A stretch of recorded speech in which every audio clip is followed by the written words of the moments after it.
Sorry, if you could please be seated, we are reconvening. We convened the meeting at 5 o'clock and went into executive session. We will have some action on the agenda concerning that executive session at a later time. Tonight, we have board members Claire Wilson, Jeffrey McAnalloy, excuse me, Danny Peterson, whose name I always forget. I don't know why, it's the simplest. And our superintendent, Rob New. With that, I'd like to ask the Todd Beamer High School JROTC to present the colors. Would you please stand? Forward, push. Forward, arch.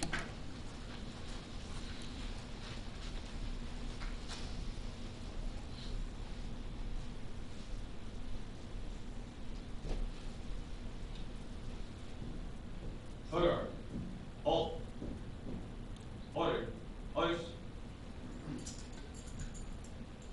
Left. Peace. Harry. Push. Reset. Push. Ladies and gentlemen, please join me in saying the Pledge of Allegiance. I pledge allegiance to the flag of the United States of America and to the republic for which it stands, one nation, under God, indivisible, with liberty and justice for all. Harry.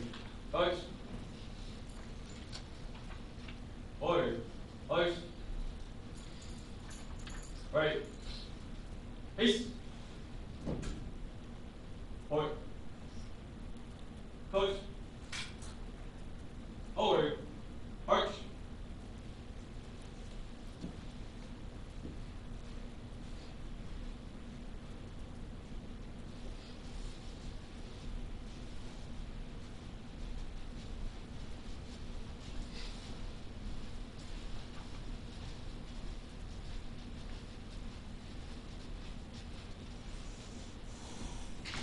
Thank you.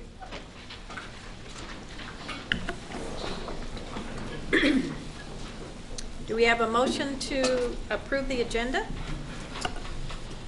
I move that the Board of Education approve the meeting agenda of April 22nd, 2014 as submitted. Second. It's been moved and seconded. Discussion, any additions? No. Seeing none, all in favor signify by saying aye. Aye. Opposed, no. Motion carries. Approval of the consent agenda, and there are copies over on the table if any of you would like to have them. Also on the table is a blue sheet. If you're interested in speaking in public comment, would you please fill one of these out and take it over to Chris? Thank you. Is there a motion to approve the consent agenda? I move that the Board of Education approve the consent agenda of April 22nd, 2014 as submitted. Is there a second? Second. It's been moved and seconded to approve the consent agenda. Discussion? Madam President, I'd actually like to pull off item 4F Okay. for discussion or Okay. clarification. So 4F will be taken up separately. Anything further on the consent agenda? Seeing none, all in favor signify by saying aye. Aye. Opposed, no. Motion carries. We'll now move to item 4F on the consent agenda, the title of which is to approve a settlement agreement between FWPS and Lisa Griebel. Is there a motion? So moved. Second. It's been moved and seconded to approve the settlement agreement. Discussion? Madam President, the reason I pulled this off is because this was an oversight that it should have been on the March 25th consent agenda, and it was not there. And this payment did happen on April 1st, as was agreed in an executive session. So I just want clarification around that we had agreed as a board, and we are just making sure publicly that we've acknowledged that. We had not taken any actual action. We just had a discussion in executive session. Further discussion? Seeing none, all in favor signify by saying aye. Aye. Opposed, no. Motion carries. Okay, now we're going to recognitions. Mr. Davidson.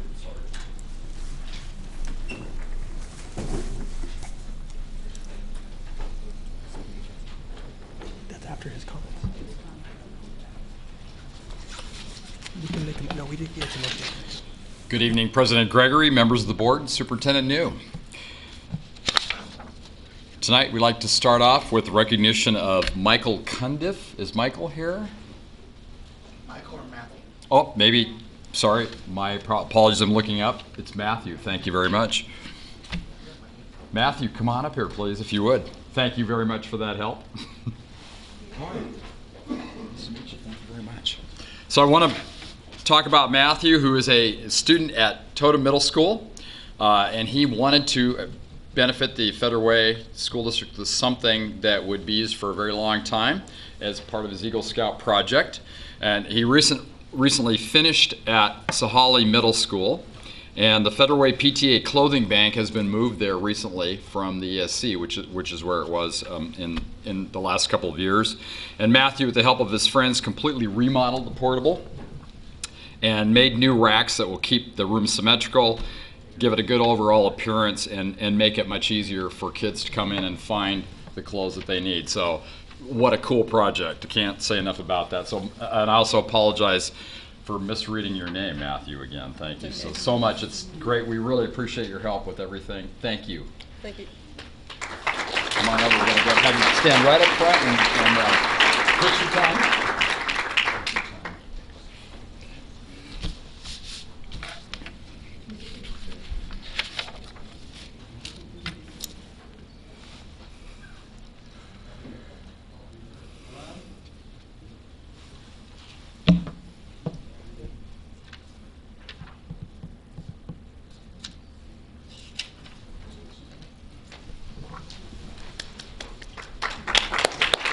Thank you. Next, I'd like to introduce, Principal Paul Teitler of the TAF Academy. If Paul would come up, please. He's got a guest with him as well. Trish, how are you? So I have a bit before we do our introductions here. I'd like to talk a little bit about TAF Academy. It's one of 4 schools in the state to receive an Innovative Schools designation. The Technology Access Foundation Academy has been designated a Washington State Innovative School. The state's Office of Superintendent of Public Instruction announced on March 20th. Co-managed by the Technology Access Foundation and the Federal Way Public Schools, TAF Academy is the only public-private partner school in Washington State. Only. I think that's an important thing to repeat. Washington's Innovative School Program celebrates the state's most inventive and exciting school models and encourages bold, creative, and innovative education, as OSPI's webpage notes. An initial group of 22 existing schools were designated in 2011. It's great to recognize schools that think of new ways to meet the needs of their students, said State Superintendent Randy Dorn. There's no one formula for success that works for everyone. TAF Academy joins 22 previously designated Washington Innovative Schools and 3 other new additions from the Cascade School District, Auburn School District, and the Richland School District. And I'll turn it over to Paul to introduce and go from there. And I would say my only additional comment would be, having had the chance occasionally over the years to be just on the periphery of this partnership, it is really unique and incredibly valuable for kids. So thank you. Thanks, Mark. Yeah, you bet. Thanks, Mark. I appreciate those kind words. I think the partnership has transpired from unique to real. And so 6 years ago when this partnership started, there's a lot of people that had a lot of vision and a lot of passion around what the possibilities can be. And today we see those. We see those in recognition like this, but we actually see them in the service that our students do in the community, to the partnerships that we have with parents, and the outcomes that we're seeing with kids from grade 6 to grades 12. We're going to graduate our 3rd graduating class here in a few weeks, and we're very proud of every one of those students has a choice on where they're going to go to college. Not just default to one place, but a choice.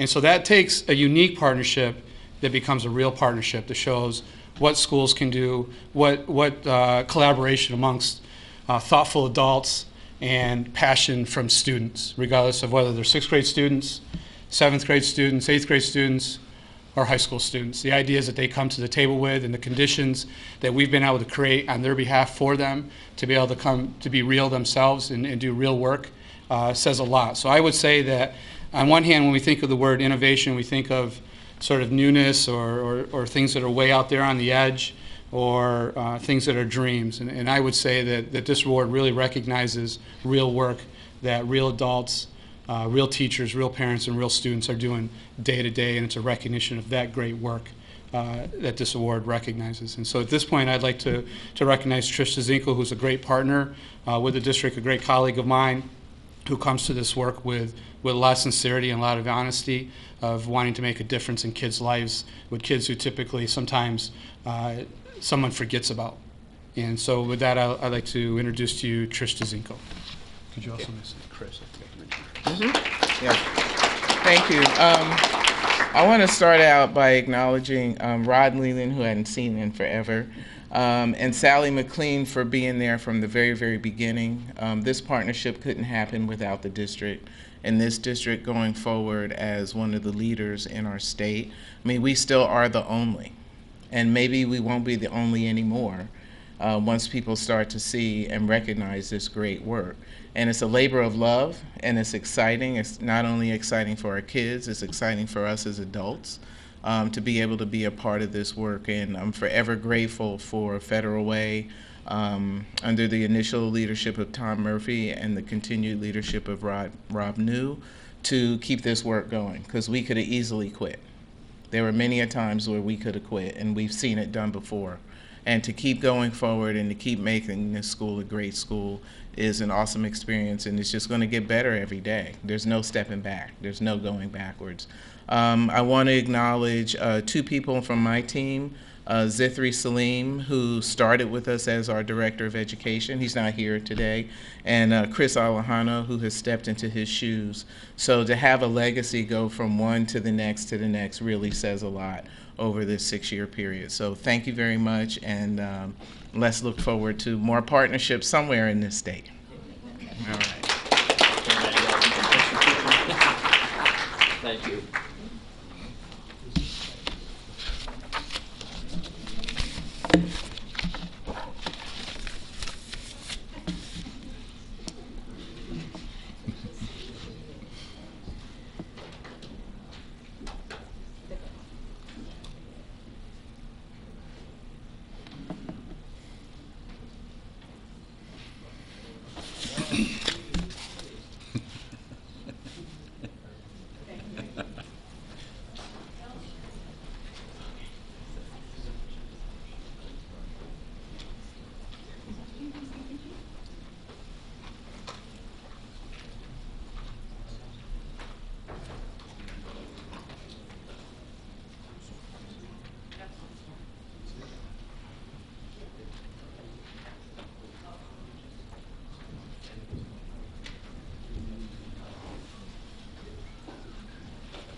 We are missing one person for the recognition, the Rotary one, and if that person shows up, we'll be happy to recognize them.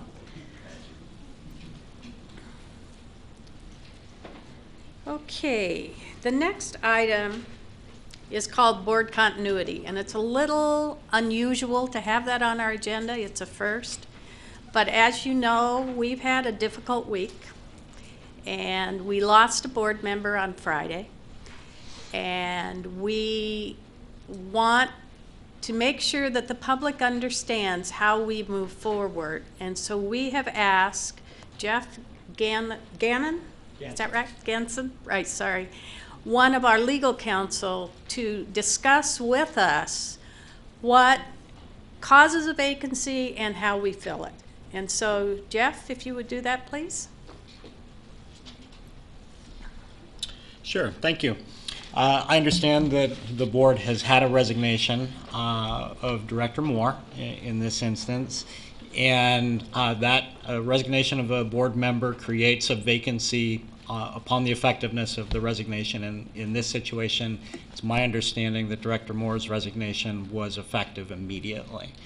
And so the thing that triggers in the statute in 28A 343 of the RCWs is an obligation for the remainder of the board to attempt to identify a replacement and appoint an interim replacement for the duration of the year up until the next general election. And the board under the statute has 90 days to do that. Now, I want to back up. You had asked about what can cause a vacancy. And we have a resignation in this situation. There are a number of other events that can cause a vacancy on the board. One of those is a criminal conviction. And I mention that because it probably is topical in this situation. Interestingly, Washington statute uses the term conviction without really explaining what that means. Under the case law that's developed, a board seat would become vacant upon the conviction and sentencing of a board member.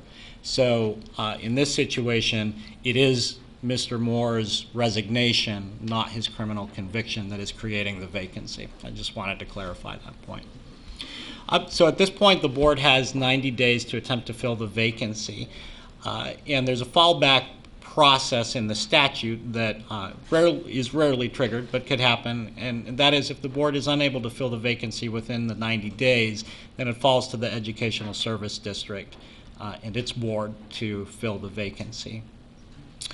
The vacancy must be filled by a registered voter of the district, and in this case, because you are divided into director districts, the appointee to the position must be a registered voter residing within that director district.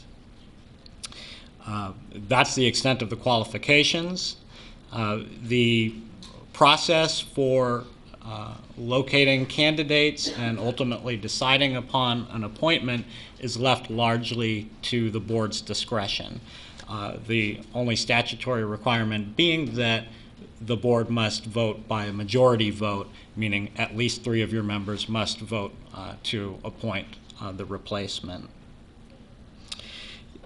Because the statute leaves quite a bit of leeway in terms of the process, it's my understanding that the board has adopted a governance process, and in this case, governance process number 17, which essentially tracks the statute that I've just discussed, and then provides a little more detail as far as the process that the board would intend to engage in. And it's, I guess I would characterize it largely as an outreach effort. So there's an emphasis in your governance process that the board will receive applications from any qualified person seeking to fill the position on the board after suitable public notice. And so there's embedded there a sense that we're going to give people time to identify the fact that there is a vacancy, that the board is looking to fill that vacancy, and to submit their candidacy to that for that appointment.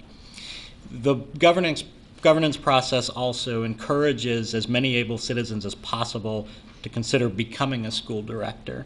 And to that end, it sets forth a number of procedures that the board will engage in arriving at the new appointment, starting with the announcement of the vacancy and the procedure for filling it in general news media as well as in district publications, and inviting citizens to recommend candidates and identify candidates for the position. And so the procedure is fairly well fleshed out in the governance process. Once candidates have identified themselves as being interested in the appointment, the process states that the board will screen the candidates. If there are more than 5, that the board will select 5 for interviews. And then the interviews will be conducted at an open meeting of the board, which is consistent with the Open Public Meetings Act. When we're making an appointment to an elective office, any interviews must happen in open session. And then finally, the board's decision must be made in open session, of course. So that's about it as far as the process goes. I'm happy to answer any questions about the process. Any questions? Any questions from the board? If not, thank you very much. Sure, my pleasure. We are beginning to review a process that we will make public next week that will have timelines and applications and exactly what area of the district this is that the replacement will represent. So with that, I do want to make a couple of comments. Losing a colleague is hard. And while Tony and I had a very interesting background in that we both were political candidates at one time in opposing parties. And we had our skirmishes, particularly on the sidewalks of Federal Way as we held signs and tried to outdo each other. But I want to say and thank Tony for the work he did for this district, and also for the unbelievable commitment that he has to the education of children, particularly children of color. I've not met anyone who carries that to the extent that Tony carried that on this board, and that will be missed, and it will be for all of us to pick it up. So thank you.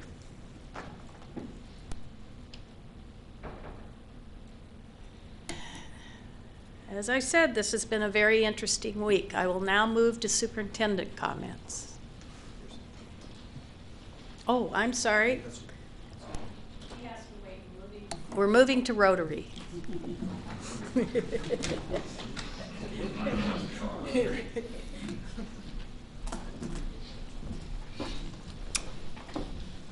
Without further ado, I'd like to introduce Mr. Jack Stanford with Rotary Student Award. Thank you, Jack. Thank you for your patience. Absolutely. Thanks. Good to see Good you to all. thank you. Board and Superintendent, it's a great honor again to be here with the Rotary Student Award. Tonight, the school is Thomas Jefferson, and our recipient is Andrew Min. Andrew, why don't you come on up here now? Better a little late than not doing it. This was particularly, no, right up here, yeah. Thanks. Congratulations. Appreciate it. Cool. Good to see you. Thank you. Kind of give you a little background on the student award. Recently, we've changed it to where each school has the Rotary Student of the Year. And there's been a little bit of confusion with that change, since we only do each school once a year, and the school picks the three kids. So what we've also done, we've attached a scholarship of $1,000 to it, and so that the recipient from each school then will compete and will complete another form with some other questions answered kind of in context with our overall scholarship program, which we have done for years and years. And so it just adds a little bit to it, and it's a little bit more valuable if they win. So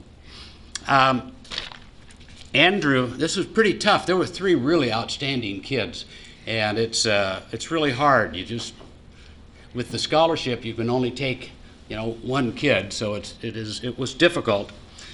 Andrew is quite an extraordinary kid, really. He's involved in way too many things. I cannot imagine being able to do all the things that he's done, and with enjoyment too. He is currently the treasurer of the school, and usually when someone says I'm the treasurer of the school, the way he looks at things and reacts to his contribution. So just in regard to the treasurer, he talks about the school budgets and that, but he also says, more importantly, monitor and contribute to the well-being of the student body.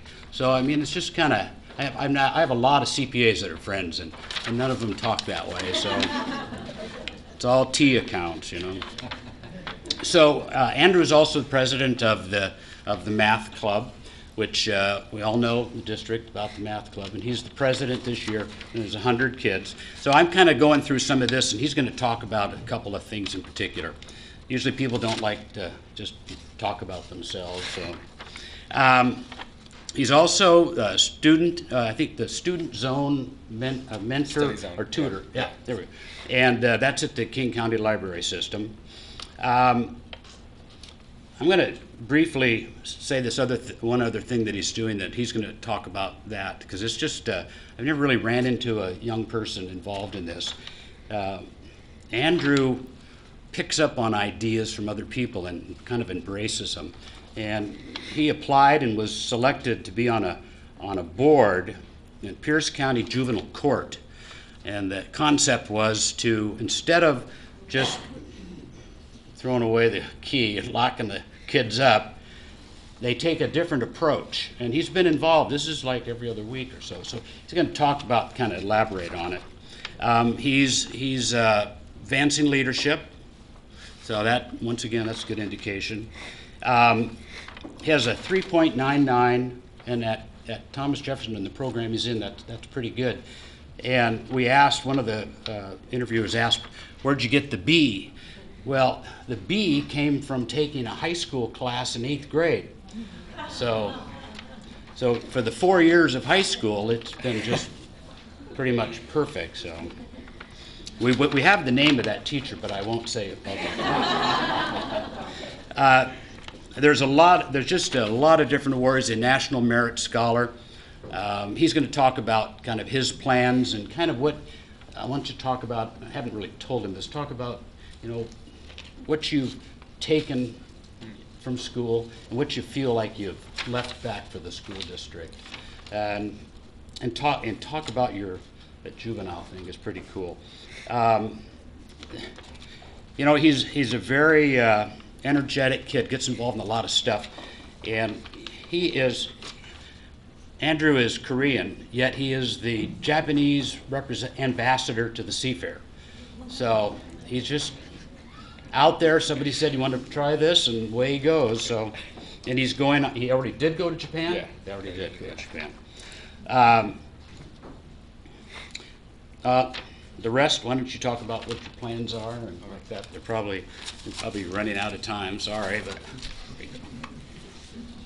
Just to give a few more details on the program I'm involved in the Pierce County Juvenile Court. So pretty much when juveniles commit misdemeanors, usually they'd be sent to a judge where they kind of receive a more strict penalty. But in the program that I'm involved in, they kind of get a second chance. So I'm on a committee where we kind of sit down with the juvenile and the family of the juvenile, and we kind of come up with a solution to the incident that occurred. And usually the problem is going to be minor charges like possession of marijuana, possession of alcohol, minor theft, and we kind of come up with a solution to prevent something like that from happening again. And if the juvenile commits the assignment, which is usually doing X number of community service hours, going to these seminars, if they complete all that, then their record will be expunged by the time they turn 18. So I think it's been a very eye-opening experience to see the youth in the community, what their take is, why they kind of were compelled to take, this course of action. And the thing I realized is that many of them don't really have bad intentions, just that they were just in the wrong place at the wrong time. And I think that it's changed my perspective on how I should work with others to make sure that they will be, they're on the right path. And I think in terms of my future plans, it's been a rough college application season, but right now I'm planning on attending the University of Pennsylvania next year, and yeah, I'm very fortunate. And I mean, I haven't committed and turned in my deposit, but we'll have to see. But right now I'm leaning towards the University of Pennsylvania, and I guess I'm interested in studying economics or applied mathematics, but we'll see, because I know that high school seniors go into college thinking they're going to do this and they end up doing something completely different. So I'm open to anything, so we'll have to see. Good. Give me that. Oh, thank you. We're going to go up there with the powers that be.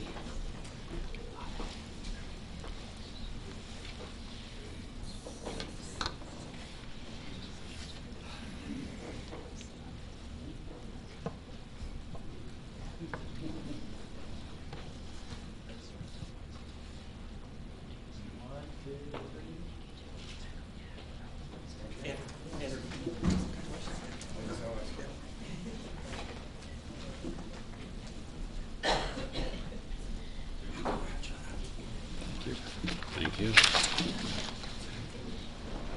President Gregory, thank you for adjusting the meeting schedule.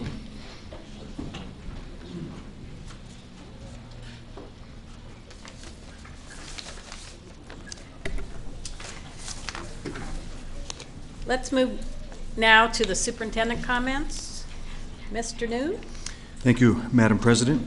I just want to start off tonight with congratulating Paul Tytler and Trish DeZico for the Innovation Award at Taft Academy. And they have done outstanding work over the last several years. And really, in particular, want to congratulate Paul because it's his leadership that has really got Taft moving in the right direction.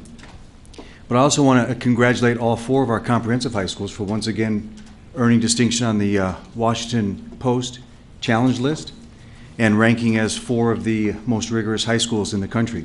So once again, congratulations to all of our high school principals. I see Joni Hall's here, David Brower's here, Liz Drake is here, and Chad Luttrell is here. All 4 of our high school principals are here. So congratulations to our high school principals. Why don't you stand and be recognized so everybody knows who you are? Would you all stand, please, you 4?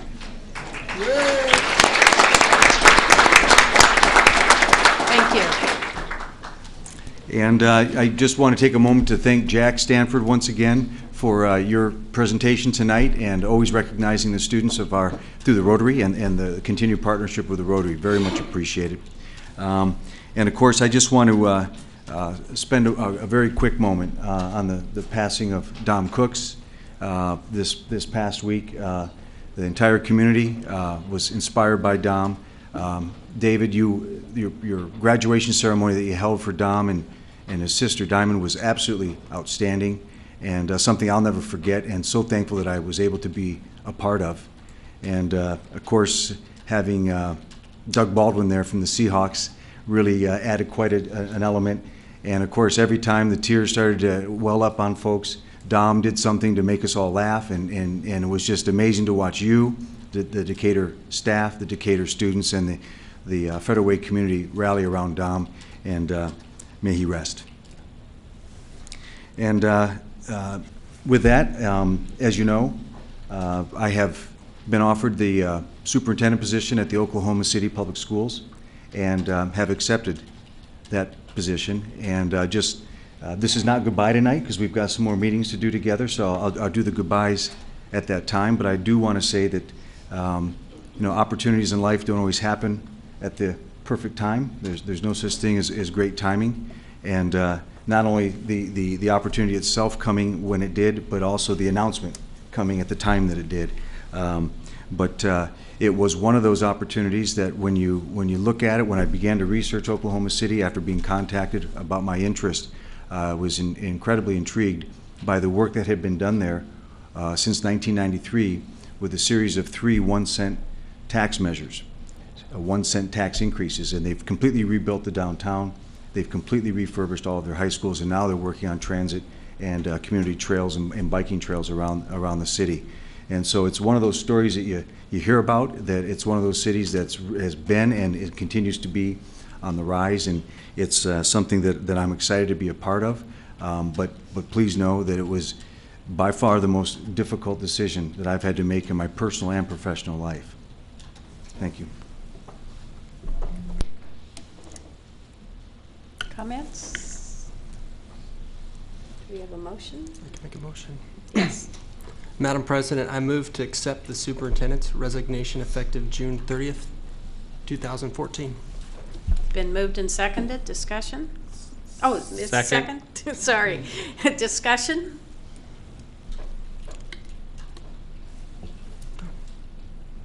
I just want to say that it's a tough decision to make, and as a board member who sits there, I'd like to vote no.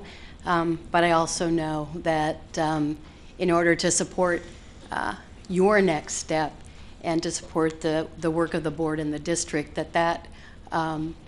know, if I do that, it's because I think there's a large cadre of folks here who will miss the work that you not only continued, but that you started when you came, and that I hope as a board we can continue to move the district forward as we've started. So that would be my point of discussion.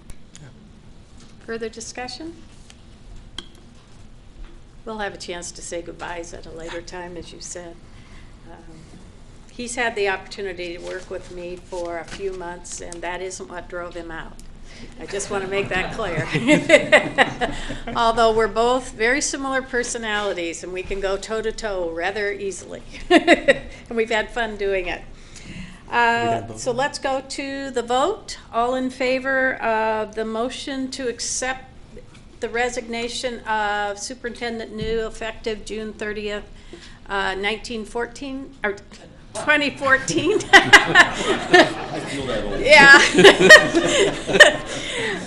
Please signify by saying aye. Aye. Opposed, no. Motion carries. What a week. Let's move now to public comments.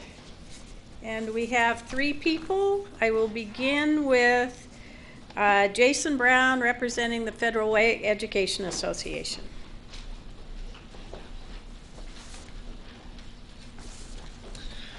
Good evening, Board. Superintendent New, Jason Brown, Federal Way EA President.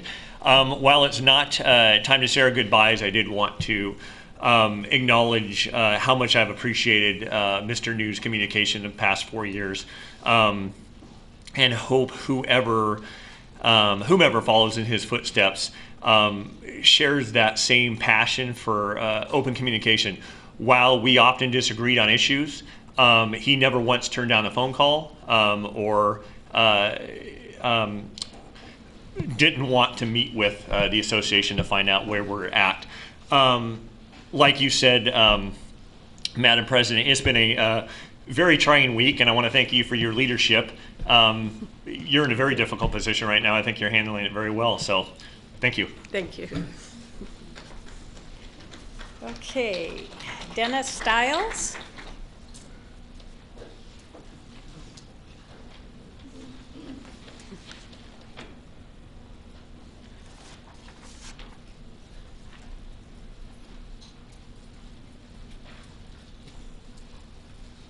Welcome. Thank you. Hello, everyone. My comment pretty much was, and I didn't even know that all this was going on when I decided to come up here, so it's not like, you know, I planned this or anything, but we just had parent-teacher conferences, and I had a lot of concerns. And through this whole school year and through my son's academic career in Federal Way, because he's been in Federal Way since kindergarten, and my concerns, I didn't really know how to fight them. And when I met Mr. Moore, he showed me how to fight them. And I ended up here. And my concern is just through that, you know, the first meeting I came to, it was more like, I guess this is a business meeting, so I understand, but I had a lot of questions. And a couple of the people, it was the grading system, so it was a couple people in here that were talking about the grading system, and I got a chance to talk to them. I still was confused, but actually Mr. Moore, you know, broke it down for me, and I finally understood it. And then I was a part of this parent thing, I guess, where they decided to go a different way with the parent system. With the grading system, I'm sorry. But basically, I don't know where else to go, to be honest with you. Like, my experience is, I guess, different than or similar to some people's. And the people that I've been talking to, they just don't know where to go. They don't know how to get involved. And the things that I've learned here through coming to the meetings, I've learned a lot. But I just noticed that there's a disconnect between when I leave here and I go out into the community. And I'm trying to figure out how to connect, the things that we talk about here to the parents that I talk to the teachers that I talk to the kids that I talk to. And I'm just trying to make a difference. And I'm trying to do the best for my son. And just through the things that I've done, he's been able to excel. But I noticed there's other kids around and they're influenced as well. And I'm just like, I have a lot of questions. And I'm trying to figure out where, to start trying to make a difference. I volunteer at the school, which has been great. The faculty is awesome. My son goes to Illahee. The faculty is off the hook there. They're very, receptive to help. But some of the questions they can't answer, and I just been bouncing back and forth.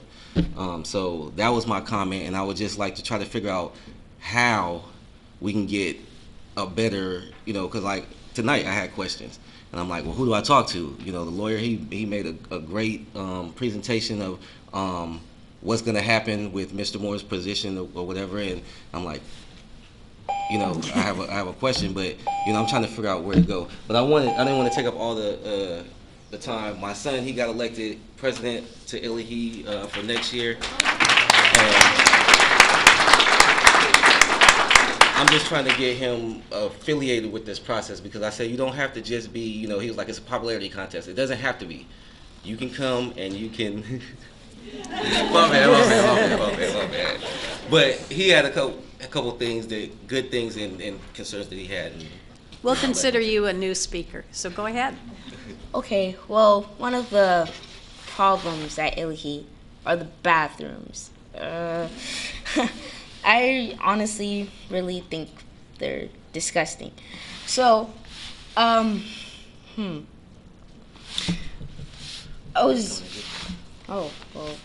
of the good things are the AVID program.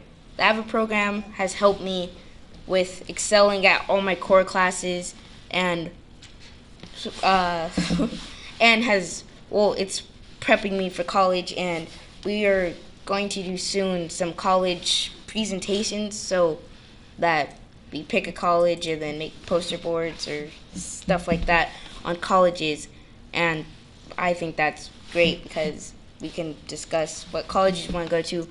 And it's just been helping me during like writing. They work on inquiry and like asking questions. So like for math, how are we going to use this in our everyday life? We need to know that, because if we're just learning it to learn it, then that makes it boring and just don't want to learn it. But if we know it's going to help us in the future, then honestly, I would be more engaged with this subject. And for the first year teachers, the issue was like they would have all the rowdy kids in their class and wouldn't know how to handle them. And I just thought, and they're looking at that teacher for test scores and see like good test scores, and how's that teacher supposed to get all the test scores if all the kids are not paying attention. So I was thinking that the first year teachers could get like either parent assistance or just help, because they don't know what to do with all the, not bad kids, because no one's a bad kid, it's just more hyper kids. And that was my comments for today. What were you elected to? President. President. Well, I would certainly encourage you to please come back and give us an update on how things are going, and if you have other issues or concerns, this is a perfect way to do it.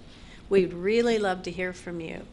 And to your father, please contact any of us if you have questions. Our names are on and information's on the website, and we'd love to be in touch, and we'd love to get you more engaged. So thank you both so much for coming. Really appreciate it.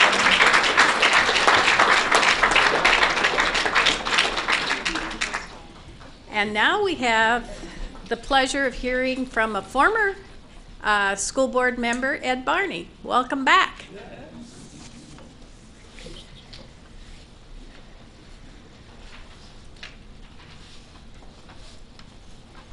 Well, my name is Ed Barney, and I'm actually over in the Lake Grove Elementary School area. But I didn't come to talk about the board. I came to talk about elementary track. I've been involved with elementary track for 29 years. And last Saturday, we had the opportunity to entertain the children, if you will, in the rain. It was quite interesting. Probably close to 2,000 children, students participating in our elementary track program. This is done all through the school district. All schools are involved, which is nice, all of our elementary schools. And one of our big fundraisers is a 5K event that we put on. We also have a half mile, 1 mile, and 5K run. It's $10 for the kids under the age of 13. For the mile and the half mile, those who participate in the 5K, it is $25, and adults, if you want to participate in the mile, it's still $25. All of the proceeds go to support the elementary track program. So we have several sponsors and volunteers who are coming out to do this on their own time. We have also joined with the Miles for Miso 5K, the Farmers Market 5K, and the Federal Way City Freaky 5K in October to create what we call the Federal Way Cup. It'll be the best 3 out of 4 races. We are the first race. So we would encourage folks to come and join us. You can go online to register through active.com. It will be on May 24th. So if you look on their schedule of events, we'd love to have you there. Or you can go to the website www.crazy2run.com. There will be additional information not only on the 5K for elementary track, the ET Classic is what we call it, and also the Federal Way Cup. We'd love to see you there. If I got just 1/10 of the people here, that'd be 5 or 6 more people registered for our event. And remember, all the proceeds go to elementary track. So thank you. Thank you very much. Thanks for that work.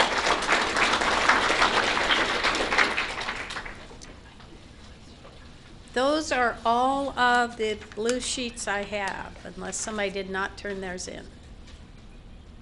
Okay, moving on. We're now going to the decision that we need to make as a result of our executive session. School board comments. Oh, I forgot the school board. Okay. Who'd like to start? Claire, do you want to start? Sure. Okay. I guess I just want to start by saying that the only thing in life that's constant is change. And that's kind of probably a good thing to live by the last couple weeks. I also want to really say how proud I am of Andrew and Matthew and also of Taft Academy and the work that's done there.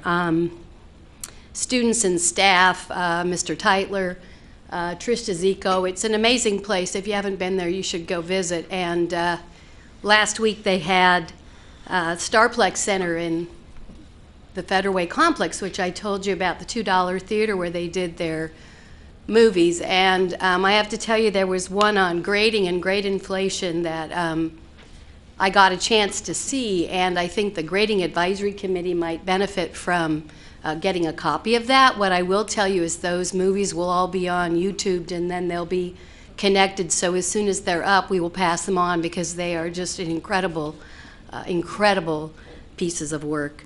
Other thing I just want to say is teachers continue to teach and principals continue to lead, and kids continue to learn every single day regardless of what happens around them. And one of the exciting things that you may or may not have heard of just yesterday or the day before was that the W.K. Kellogg Foundation awarded a $500,000 grant to Federal Way and White Center for a parent empowerment program, and it's one of 30 that was selected out of more than 1,300 that were applied for more than $13.7 million.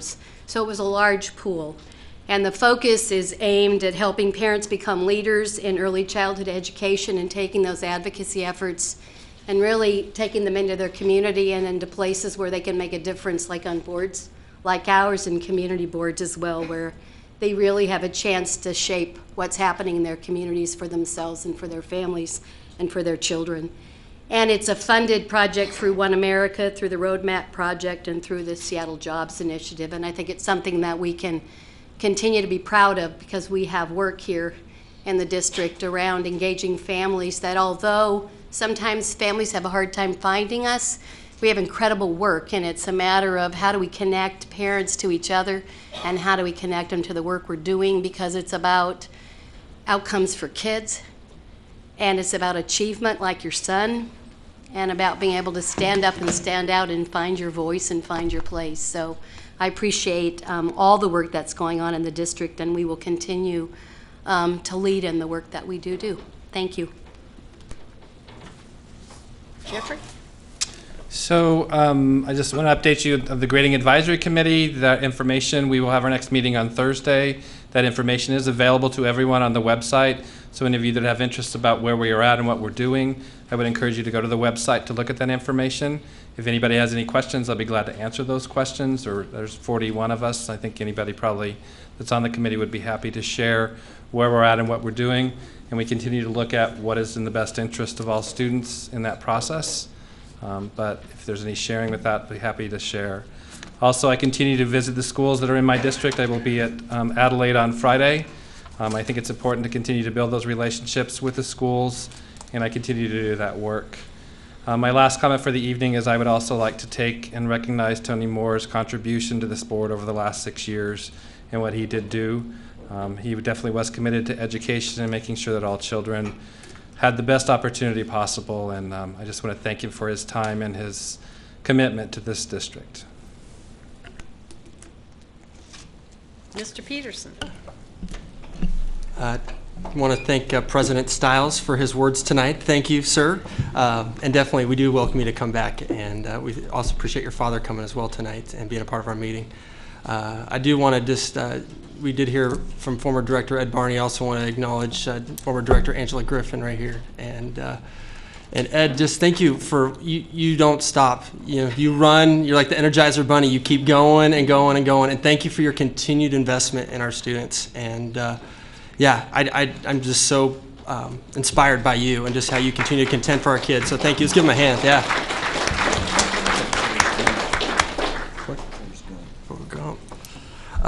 Also, just want to just acknowledge tonight, too, that this district, I'm just reminded again that it's bigger than any one person or one thing. You know, there's so many great things going on here, and so many great students, so many great staff that are here.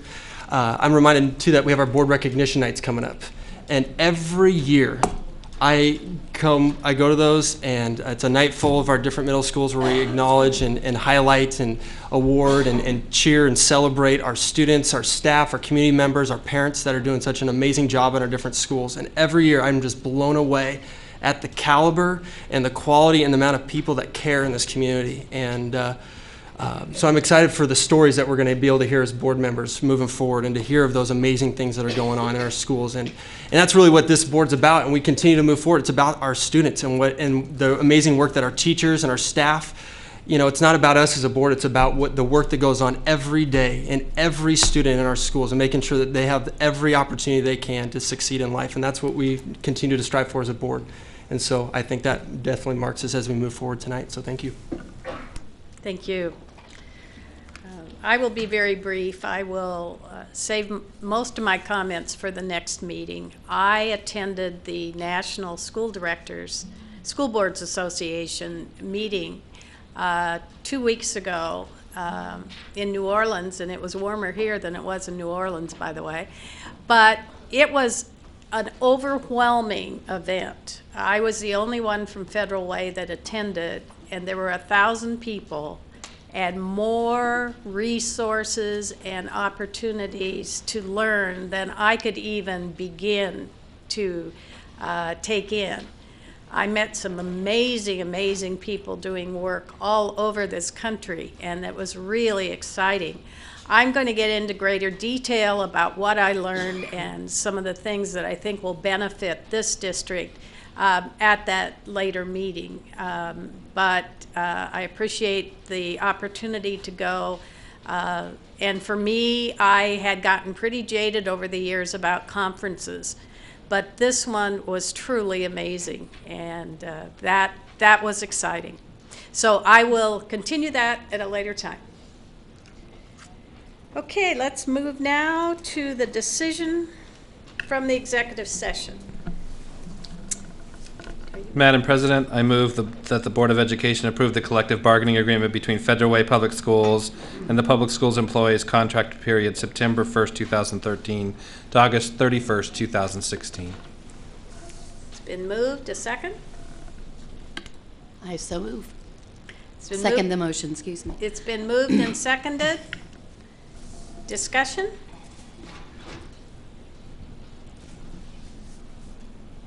I will just say that I think it's very exciting whenever we get a contract agreement, and this is one that's been a long time coming, and I'm very pleased that it is now at our opportunity to approve it. So with that, we'll take the vote. All in favor signify by saying aye. Aye. Aye. Opposed, no. Motion carries. Okay, budget update. Sally McLean.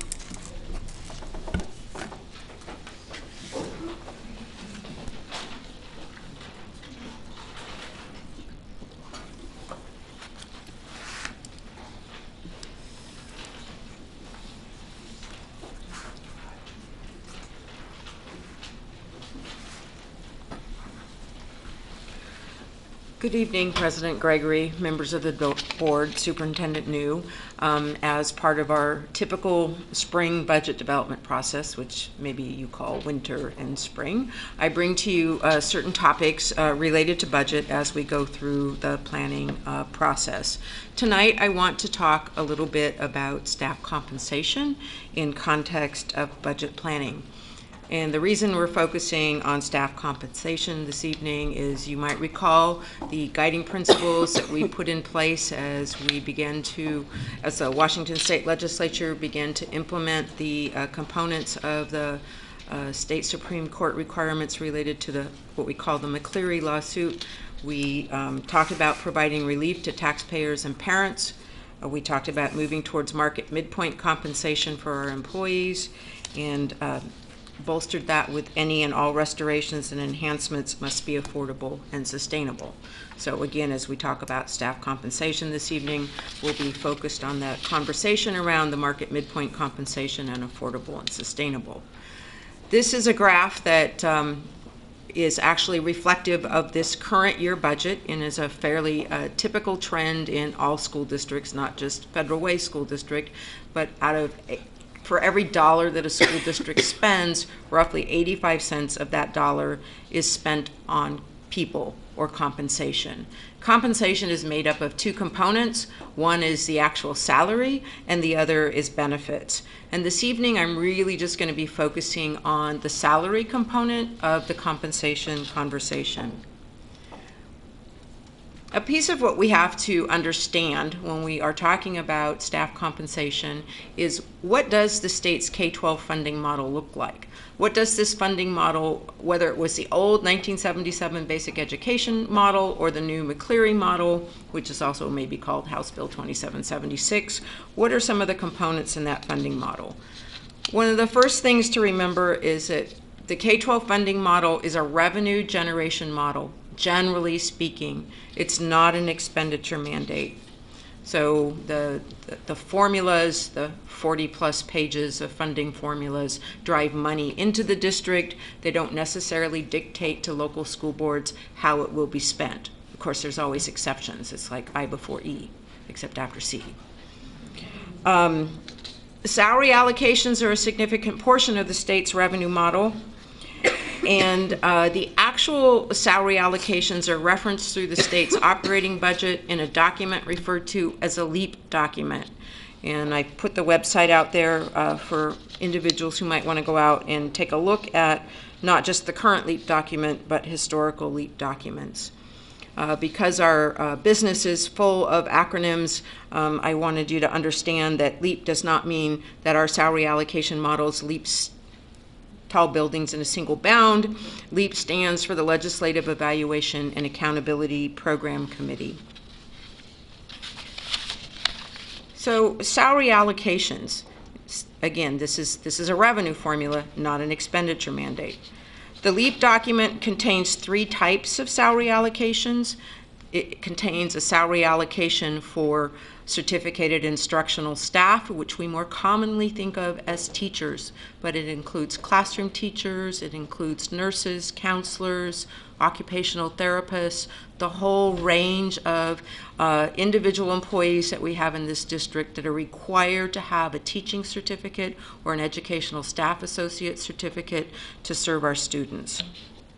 The second salary allocation is something referred to as a certificated administrative staff allocation.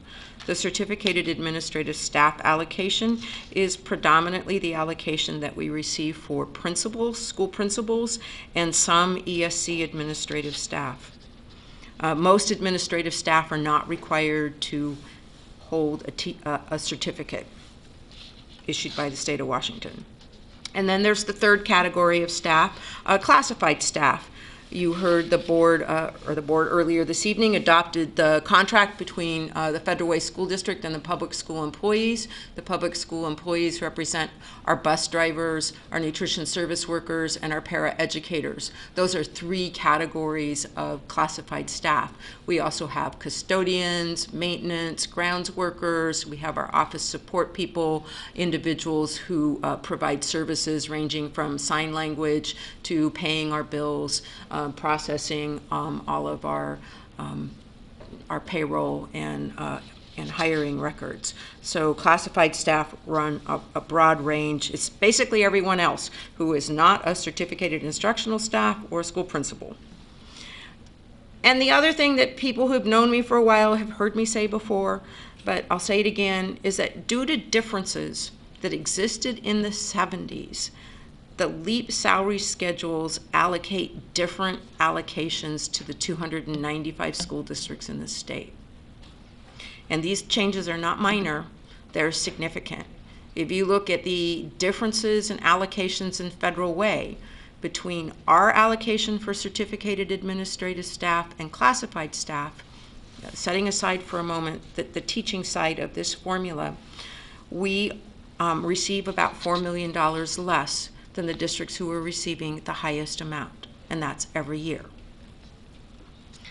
Moving back into the certificated instructional LEAP allocation arena, just to share some stats, teachers are placed on a statewide salary schedule based on their level of education and their years of experience. And oftentimes, teachers' salary schedules are referenced to that very beginning step, which is a beginning teacher, someone with a bachelor's, or more often they're coming out with master's these days, but with a bachelor's and no years of experience. Statewide, for 283 school districts, that base amount is $34,000 and $34,048. There are 12 districts out of the 295 that actually receive state funding that allows them to pay their teachers more than that $34,048 if they were all beginning teachers. And those teachers, or those 12 school districts, are typically referred to as grandfathered districts. Another important piece related to certificated instructional staff allocations is that this is actually an expenditure mandate. There is a statewide salary schedule that all school districts are required to comply with. So when the state increases the teacher's salary schedule, that's money in and money out. It's not money that is a revenue-only allocation. It's an expenditure mandate. I won't spend tonight explaining what a derived base is, but that sentence is there to make the statement correct that districts cannot pay more or less than the derived base. You can locally bargain a different salary schedule, but you still have to mathematically arrive at a derived base. School districts can, however, bargain additional pay through RCW 28A 400.200 subparagraph 4 for additional time, responsibility, and incentive payments. However, the state doesn't provide any funding to cover that additional pay. They just give us the ability to bargain that. For certificated administrative staff and classified allocations, again, just to give you some idea of the broad disparity in these funding allocations, for certificated administrative staff on the low end of the allocation in the LEAP model. The low end is $57,986. The high is $84,362. Interestingly enough, the highest administrative allocations are to little districts like Skykomish. There are 207 school districts in the state of Washington out of the 295 that receive more state funding for certificated administrative staff than Federal Way. For classified staff, the funding allocations range from a low of $31,865 to a high of $36,777. Sometimes I think for classified staff, since many of them don't work 12 months a year, 2,080 hours, it's important to look at that hourly contribution. The state's lowest allocation is $15.32 an hour to a school district, and at the high end it's $17.68. So again, there's quite a large group of school districts, including Federal Way, that receive that lowest allocation, or $15.32. Just to point this out, because you've probably picked this up, but for all three LEAP salary allocations, Federal Way state funding is set at the lowest allocation level. And additionally, state salary allocations are inadequate to fund market midpoint.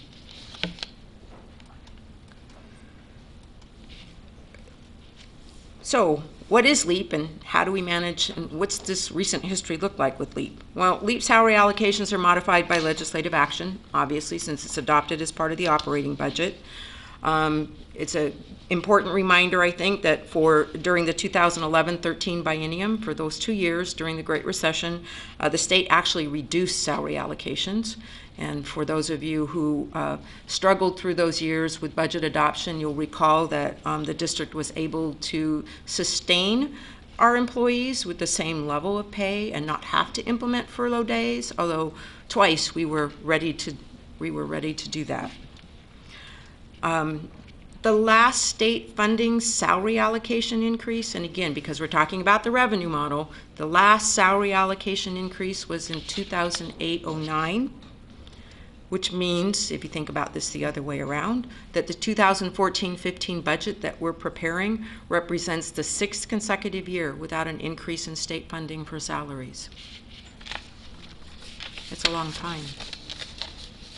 Later on this evening, one of the executive limitations scheduled for information is EL5, which is related to staff compensation. Deputy Superintendent Mark Davidson will be addressing that in Chuck Christensen's absence tonight, and I want to highlight a couple of things out of that in advance. EL 5.3 indicates that as part of this executive limitation that we will recommend for the board approval of salary schedules that represent fair and competitive compensation for all employees. And I just want to state that in order for Federal Way School District to be able to provide fair and competitive compensation for all employees in an affordable and sustainable manner, the Washington State Legislature needs to address the K-12 salary allocations in the next biennium, which I certainly hope they will do.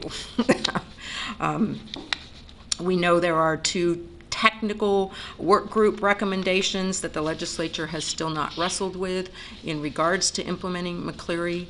One of those is around levy and levy equalization, and the other one is around salary. So the 2 hardest conversations have been left to last, so I'm sure we'll have an exciting biennium in front of us.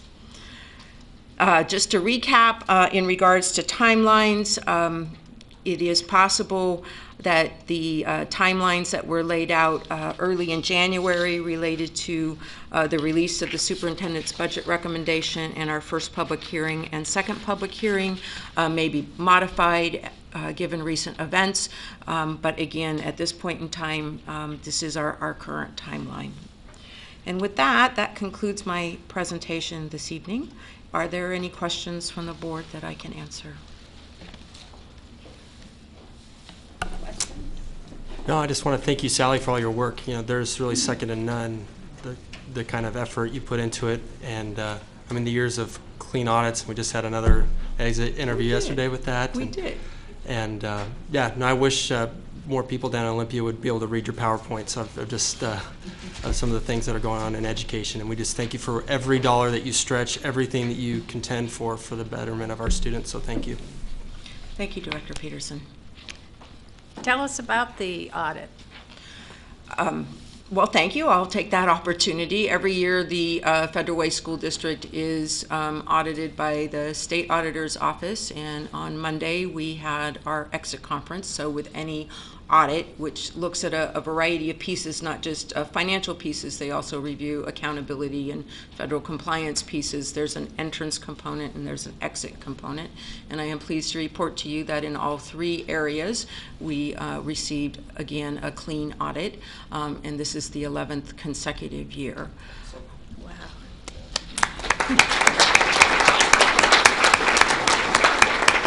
Congratulations to you and your team. Thank you very much. I'll relay that. Thanks. There are no further questions. We'll move on. Thanks again. Thank you. Okay, we're now going to the new Federal Way High School update. Mr. Leland, welcome back. Thank you.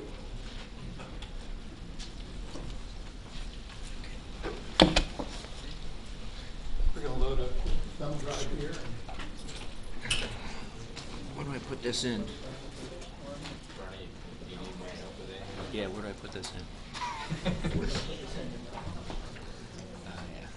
Right next to Wonder Woman. Oh yeah. Nice. That'll work.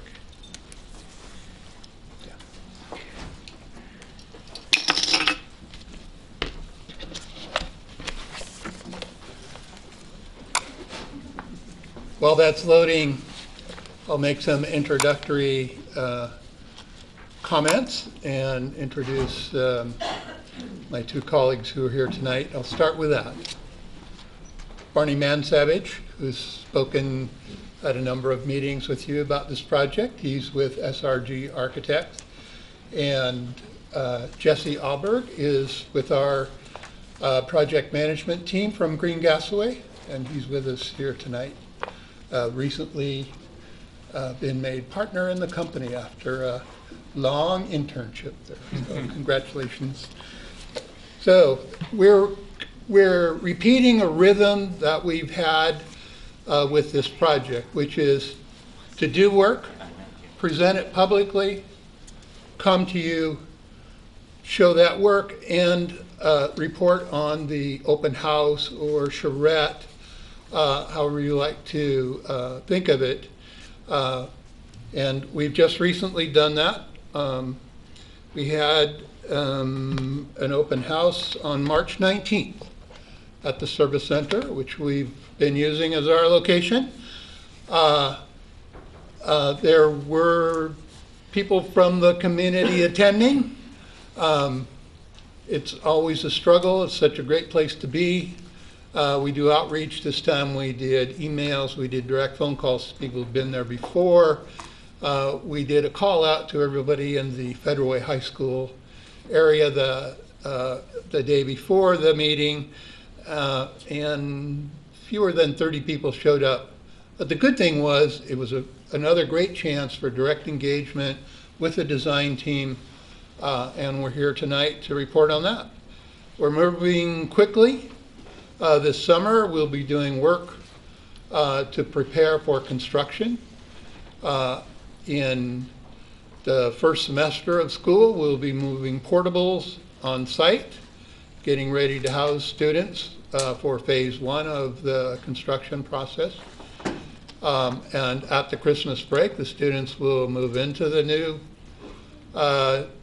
portable units, and we'll condense the usable classrooms in the school, part of the school that won't come down in phase 1, and then we'll begin construction. So it's coming at us really fast. We'll be back in front of you a couple of times before that with board actions and try to fill your agenda and make sure we get there. So I'd like to turn it over to Barney. Well, thank you. Rod said we had a public meeting on March 19th, so did you guys get a handout? Yeah, so I'm gonna let's see if I can use a keyboard here. Maybe not. I'll just do it this way. So what I have tonight, I think we only have a short time, so I have a selection of some of the things that we had at the public meeting on the 19th. And we were here with the board, either a board meeting or a work session in January. So some of this might seem be a little familiar, but a lot of progress has obviously been made. We're nearing the end of the design development phase, and that means from that point on we move into construction documents, and construction documents are what they sound like. Next step after that is real construction.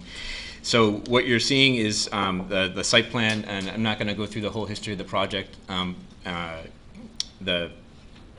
It's gone through a number of iterations, but it's stayed pretty true to things that I think we've come to you from the very beginning about where it's located on the site and the things it's trying to do. So I'm going to quickly flip through these, and then I have a second packet of information that's a little bit more interesting in the sense that it's showing some more development. So the building is still the size and shape 3-story building holding the south east corner of 99 and 308th, and kind of defining a public presence along the highway and creating this courtyard space and the educational spaces within. And so the public meeting was great engagement for the folks that were there, because we also had a small site model, physical model you could get around and sort of see how it fits into the site. And if time allows, I have a few photographs of that site model too, which I think is, depending on who you are, does a better job of maybe showing things than, say, a computer image, such as these. But it's a 3-story building holding its edge on 99, and the programs housed within again, are this pie chart that we've described. If it describes about 235,000 square foot of a building, there's the colored parts of the floor plan of the program that are the more specific, and then the gray areas, which are all the classrooms and working and doing in studio spaces. So I just bring that up again to say that in your packet, the floor plans are still kind of color coded. So the kind of public zones and the really kind of more specific things are the kind of colored zones entering in from the north, and this giant space that's the kind of student commons and theater space, and this courtyard that's defined, and then that leads you around to these 3 stories, these 3 fingers of classroom and working and doing space. So let's see, that didn't work. So level 2 is really the level of Highway 99. So you would enter at level 2 and look down into this commons and out over this courtyard space. And then level 3, as you move up, classroom spaces at the top. So that's packet number 1. And get packet number 2 up. These renderings are still fairly consistent. Where we are now is we're looking at what sort of proposals for materials and for how the building will start to look and feel, and what those shapes mean. So this is the corner of Pacific Highway and 308th, and what you're seeing there in kind of these colors is sort of it doesn't render too well on the screen, but the exterior materials of mostly brick cladding, and I'll get to this in a second, and this is got some words here on the right that I don't know if everyone can see, but these start to talk about ways we think about the exterior materials and the presence that it has, and to make it sort of understandable to everyone. The outer shell is sort of a kind of a crunchy civic, kind of a crunchy outer shell, and sort of a soft and embracing, inner sanctum, which is the courtyard. And so we kind of created some of these words that I think are a little punchy that help describe that. And I'm going to walk you through some of those diagrams about how we think about the program, the materials.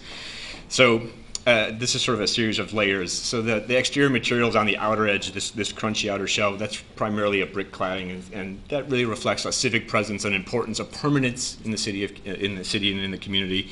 And then the facade does this kind of folding, if you can see the black lines there. And what that says is that as the planes fold, the masonry maybe does something a little different, and then what that does is break down a really long facade or a long elevation of a building into sort of a series of manageable chunks. If I go back one, and it's different along 99 than say 308, so there's sort of a responding to the cadence or the speed of traffic, if you will, or the speed of people. So the outer shell is sort of a civic presence of brick, and so one sense of the planes is brick in a way that you might expect to see it, and then on the other side of the fold, what we call kind of an articulated accent, might be brick with more of a texture. So those folds kind of do something different and give you a kind of a different experience of what is a really, really large building, to kind of break it down in scale and give it something of more interest. And I think it definitely signifies itself as a public place and definitely as a school. The theater volume, which is this egg shape in the top, so that if you're kind of following along, the colored lines start to indicate what I'm talking about here. And then at the south end, give an opportunity for kind of a public messaging. And so that's going to have kind of a silver medal. We're proposing kind of a silver medal on it, but it also is a place for you to put some kinds of public messaging. So it is quite literally a theater. It would be a great place for you to identify the school or events going on in the school, both permanent and in a temporary manner.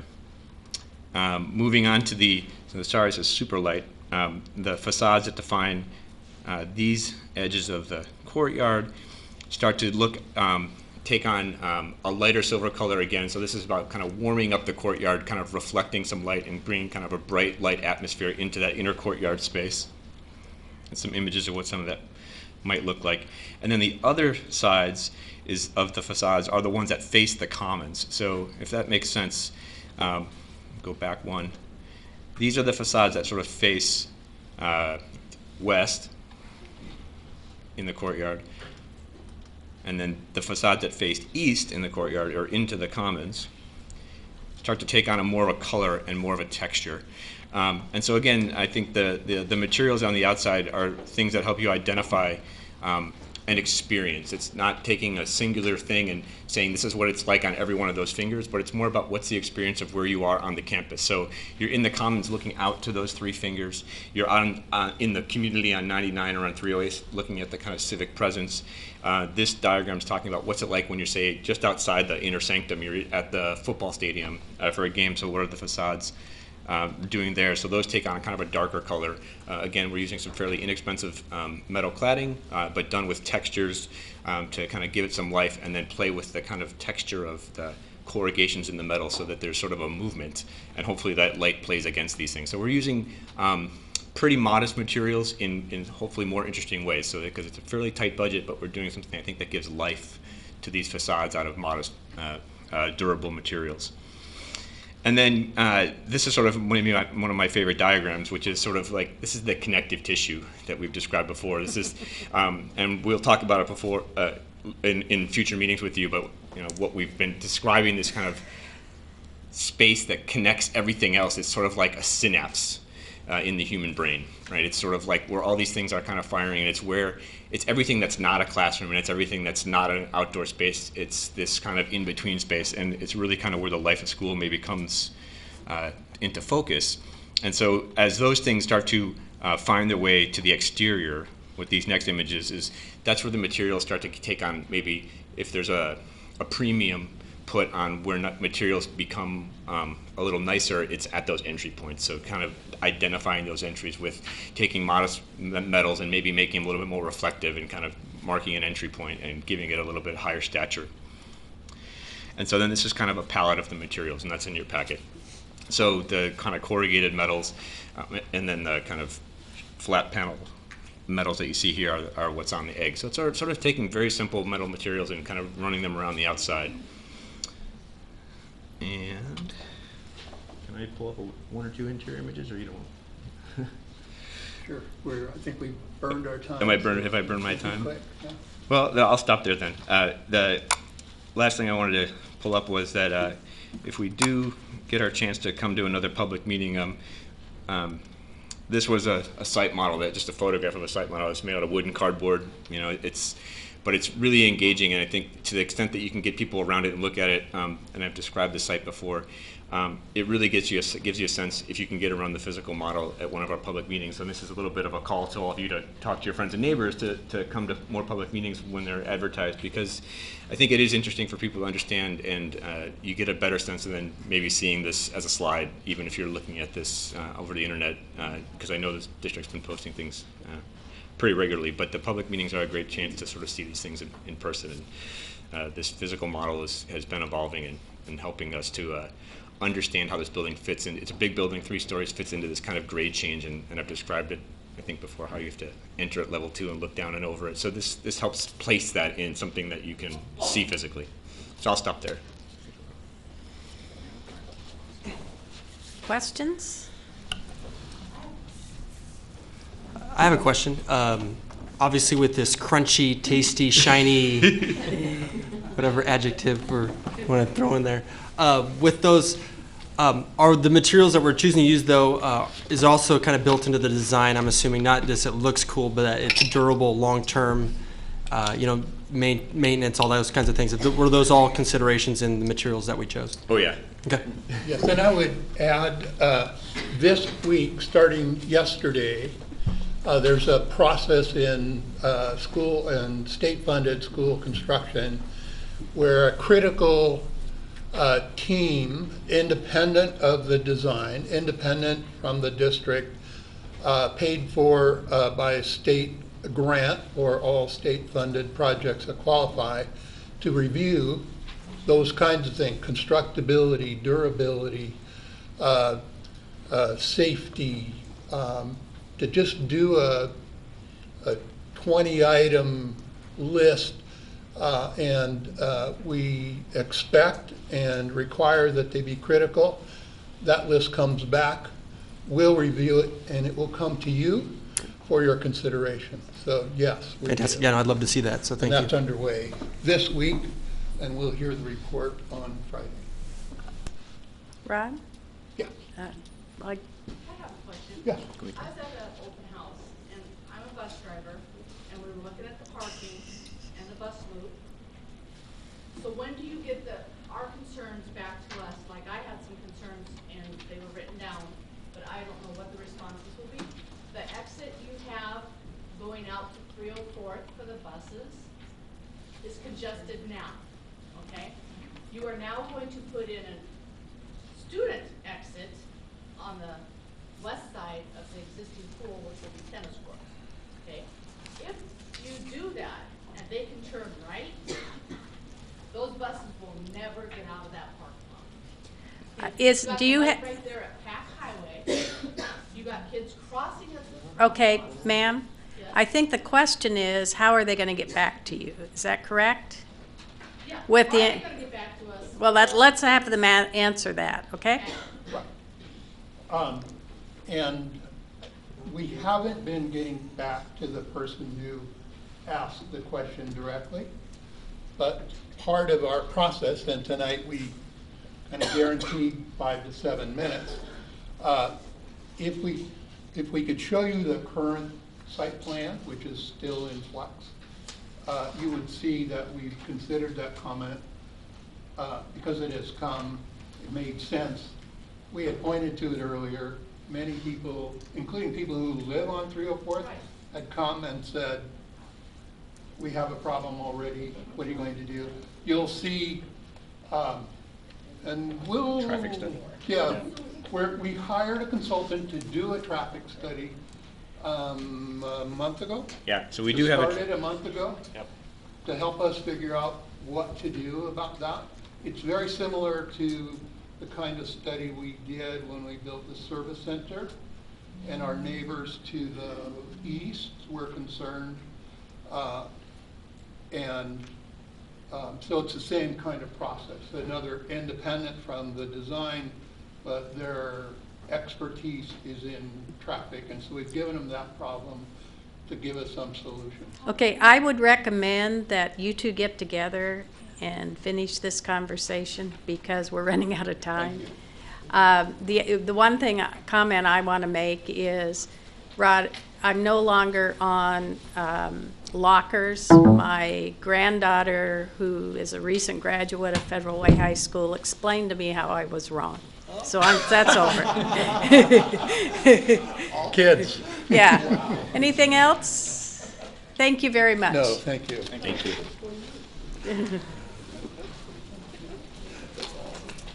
Okay, we're moving on now to middle school math placement. Marie?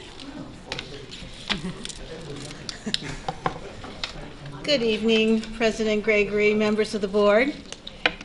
Tonight, I am joined with Sue McCrummen. Sue is our secondary math teacher on special assignment. And tonight, we'd like to just share with you, for information purposes, some adjustments that we have made regarding placement for 5th graders moving to 6th grade math. As we know, we are in our first full year of implementation of Common Core, and the Common Core standards are different than the standards we've had before. The Common Core standards require that we build a solid foundation, and that solid foundation for higher level math begins at 6th grade. So in an interest to be certain that we are placing our students appropriately once they leave 5th grade and move to middle school, we have made some adjustments. In the past, so you know what was previously happening, it was based solely on the MSP and the 5th grade teacher's recommendation. We certainly value and credit the 5th grade teacher's recommendation. However, we know that the MSP tests different standards. So just using the MSP for determination of acceleration in middle school math was not going to meet the mark. So we've made some adjustments, and Sue will go over those with you. Thank you. Good evening. So the Common Core state standards demand 3 key instructional shifts in mathematics. Those are focus, coherence, and rigor. And the rigor includes conceptual understanding, procedural skill and fluency, and applications. OSPI has recently released documents that identify the major clusters of standards for each grade level. Those are identified with the green square. Those green squares also identify the teacher's instructional time, which is 65 to 85% of the time, and 65 to 85% of the testable material at the end of grade level summative assessment. There are also new Common Core standards at each grade level. 6th grade has 10 key concepts that have been moved into that grade level. These concepts are not taught in elementary school, and they are foundational for algebra success beyond 6th grade. This graphic helps to explain that when students leave the elementary math program, they're entering into that middle area with 6th, 7th, and 8th grade being foundational concepts for algebra success.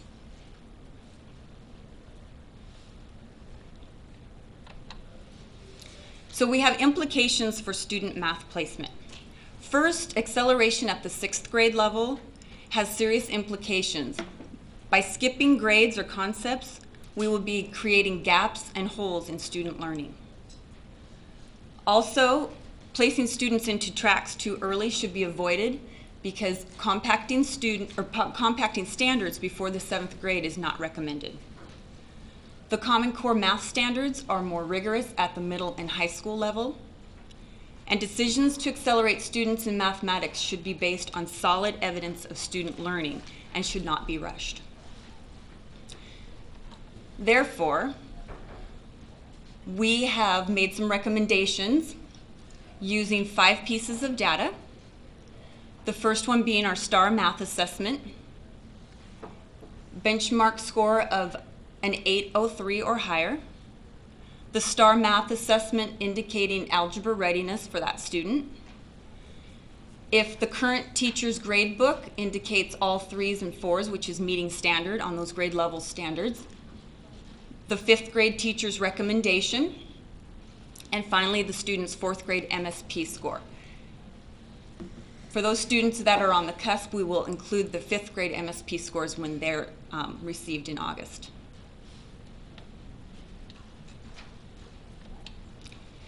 Currently, we have identified 262 5th grade students as eligible for acceleration.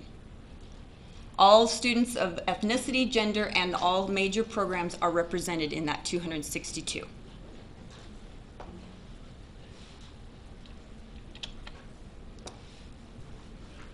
This graphic helps to identify the pathway that students can take as they progress through middle school and high school. This helps to clarify whether or not students will have the opportunity to reach higher level math, and each pathway indicates that they will be.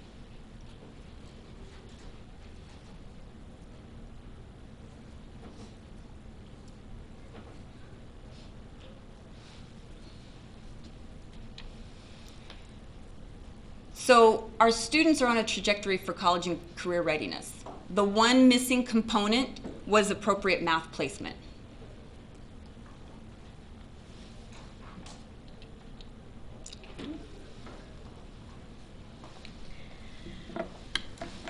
So that shares with you some of the adjustments that we've made. You saw in the one slide, and Sue might be able to get that slide back up there, that as before we were just using MSP scores and teacher recommendation. We've now added our STAR assessment, which all of our students are taking in grades 3 through 5, as well as gradebook grades to help us determine readiness for advancement. That's certainly not to say that we don't believe in advancing students who are ready.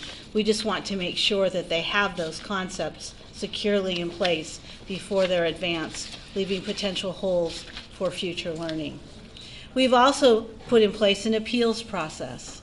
In the event that a teacher or a parent feels that their student is ready for acceleration, they may go through an appeals process which includes having their student receive an assessment that includes those standards from 6th grade.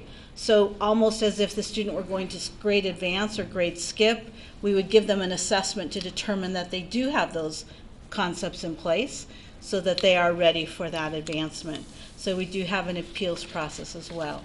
So all of these students' names are then forwarded from elementary to middle school and given to the schools, the middle schools, to identify where to place students in mathematics at grade 6. So what questions can we answer for you? I have a question. Sure. So currently, students just moved from grade 5 to grade 6, and based on their MSP score, they are placed in 6th grade math. Correct. Is that what? Correct. And Okay. if their MSP score in the past was high enough and their teacher felt it was appropriate, they were placed in a 7th, 8th grade math course. Okay, and so what pre-algebra. you're saying is based on the Common Core, the math standards and what students need to know in order to be successful, that no longer is there the assumption that one can challenge 6th grade and move to 7th and 8th without having some additional testing to make sure that you, as professionals with that expertise, know that that student is actually ready to go there? I'm trying to figure out what the change is or what's the difference, because I'm not sure.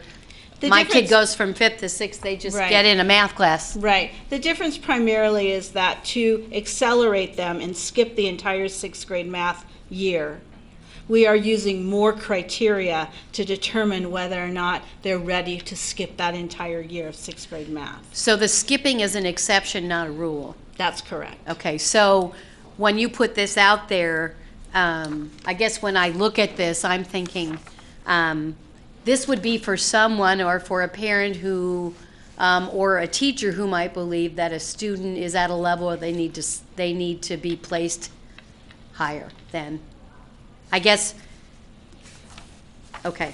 I guess I'm trying to figure out what's a change in practice, because I don't think parents know right now how students are placed in math when they're moved from 5th to 6th grade, because it's just 6th grade, you don't start selecting math until Right. kids get older. So that's where I'm confused. Oftentimes at spring conferences, student or parents and teachers will have the conversation with the parents saying, we believe your student is ready for a more accelerated math course, math pathway. And so they will recommend the student to be placed in the pre-algebra course, or the 6th, 7th, or the 7th, 8th grade math standards. And in the past, it was a concern for students to skip all of those standards, but it becomes even more of a concern with the rigor that's involved in Common Core, because as Sue was sharing with you, there's some fundamental foundational skills in that 6th grade course that we find if students don't have, they're not being successful. And I can give you an example. Currently, some of our current 6th grade students are struggling in the advanced placement courses, the 7th and 8th grade standards. And we feel as though we've done a disservice by just pushing them up there, especially not knowing the Common Core standards as well as we're getting to know them now. So some of those students are struggling in middle school math when we want to ensure that we're not encouraging or causing that struggle to happen without having all the information about what's best for their placement. And districts around us, most of the districts around us, have a very similar process for placing students in advanced math courses. And I guess the reason it makes my brain confused is because we also have advanced placement in the district. And so I want to really make sure that we separate the difference between what advanced placement is and how we place students in our 6th grade math classes, because advanced placement says that if a student passes end of course exam, then automatically they're placed in an advanced placement. And what one could hear is that a student passed these, but you don't want to put them in an advanced placement class, and that's not what you're saying. After I'm trying to chew it up, but as a parent sitting here, I'm thinking, how does this differ from advanced placement, as we're looking at it as a gap, an opportunity to close our gap? So you're looking at 6th grade and moving from 5th to 6th differently than we may be looking at advanced placement for students who are in the higher grades. Correct. We have always had 2 pathways once a student leaves 5th grade. So a student sits in 5th grade, we've always had 2 pathways for 6th grade math in the past, and we still do. We've had the pathway that is the standard 6th grade standards, the regulars, and then we've had an advanced pathway for some students who were more skilled in mathematics. So in the past, to move the students into that advanced pathway, it was all based on MSP and the teacher recommendation. And all we wanted to make certain when we go in the future to continue this placement, that we're looking at more than just the MSP, which doesn't assess the Common Core, and more than just the teacher recommendation. So we've added 3 additional pieces to the criteria to ensure that when we advance students in mathematics courses, that we are not causing gaps and holes in their learning for future. Where do families learn about the math pathways for their students? Okay, there seems to be a slide missing on communication, so I can share with you. The communication slide was missing, we're sorry. No, that's okay, because again, I just think it's really important, because that's a new piece of info for me, so I think there are other parents that may not know there are pathways in elementary school. We know a lot about selection, perhaps, or thinking we know something in middle school, but. Right, and that's part of the reason that we wanted to share it with you tonight, is to, in case parents ask, in case parents are wondering what that looks like. So we apologize for the communication slide missing, but we have done some pretty extensive work around communication. So the original process was developed with the assistance of our interventionists and our instructional coaches. On February 26th, this was introduced to our secondary principals. We received some more feedback and input from those principals, and on March 11th, we met with the elementary principals. So after meeting with all of the stakeholders, we had a meeting on April 2nd an informational meeting with the 5th grade teachers, and they came and received some information to take back to parents at student-led conferences after spring break. As well as we created a one-pager so that they would have a set of notes right there with them so that they could share with parents the process at SLCs, at student-led conferences. We also took the feedback from the principals and from the other stakeholder groups and made some adjustments to what you see up here. So we wanted to ensure that the principals and the coaches and the interventionists had some buy-in to what those measurements were. And so teachers, as I said, had a one-page sheet to be able to share with their parents at conferences. And we brought all the 5th grade teachers in, 5th grade teachers from each school, fed them dinner, paid them for coming, and went through the whole process with them. Thank you. So I have one question. So a train leaves Chicago, traveling 65 miles an hour. Hated story problems. Just want to thank Ms. McCummon for making her presentation tonight. That was great. I think this captures what standards-based education is all about. It's not about missing the little pockets of information. And sometimes I think we get so far trying to get somewhere that we miss some of the stuff along the way. And I can't think of another subject more that benefits more from standards-based than math, because there's the building blocks. And for us to acknowledge that, to look at the research, to look at the data, to look at what's best for our students, and to go after something like this is fantastic. And I know there's going to be plenty of kids that maybe might be disappointed at the start, but are going to benefit in the long run from frustration, and parents as well pulling, lost hair of trying to figure out what is that piece that I'm missing. And obviously in the middle school years, that's a huge time of transition, and there's lots of things that you need to grab then in order to be successful later on. So thank you for your work. We appreciate that comment, Mr. Director Peterson. I'm sorry, Marie. I just want to know what his point was about lost hair. Oh. One of the things that we know, that I think we all know as parents and teachers, is that it's very difficult to move a student back, but it's very easy to advance a student. So if our middle schools and our middle school teachers have 5th grade students who come in as 6th graders and they are showing clearly that they have mastered these standards, then by all means we would expect and hope that that student is accelerated or moved on up in the trajectory of math courses. But as Director Peterson said, it's very difficult if you find that you have misplaced that student and that student really isn't ready and they do have some gaps, then that causes all kinds of issues that are, so that's part of the reason. And Sue McCrummon is a former math teacher in this district and very accomplished math teacher. And so this is something that she's had multiple conversations with interventionists in the schools, saying these kids are struggling in math, but they're not struggling learners. They're incredible math students, but the fact that they have holes and gaps in what they've learned is not their fault. And so we're giving them intervention when they really don't need intervention. They just need it to be more accurately placed. So we just want to ensure that where we place our students is the very best placement for them, and that the middle schools have the opportunity then to advance them when they believe that a student has met those standards. So thank you. I have one question. I don't know if it's the 3rd slide or the one that says content emphasis by cluster. What's that little square with the percentages? What does that mean? On the top right? Uh-huh. So Smarter Balance and OSPI, after they have identified the green clusters, those are the major clusters of that grade level. Right. The yellow is additional and the blue is supporting, but 65 to 85% of our teachers' instructional time should be around those green clusters. So how do you determine that? How do you determine that? In the scope and sequence of the grade level. No, but we aren't keeping track of actual time. No. Thank you. That's what I was worried about. No. I thought we're getting really too detailed in this. That's Okay. just support for the teachers. And remember, even though there are less Common Core standards, there's still a lot. Yeah. And while we've identified priorities, this helps the teachers to say, oh, okay, that's right, these are the major pieces that will show up on the Smarter Balance assessment, but also are the major standards that support future learning for college and career readiness. Thank you.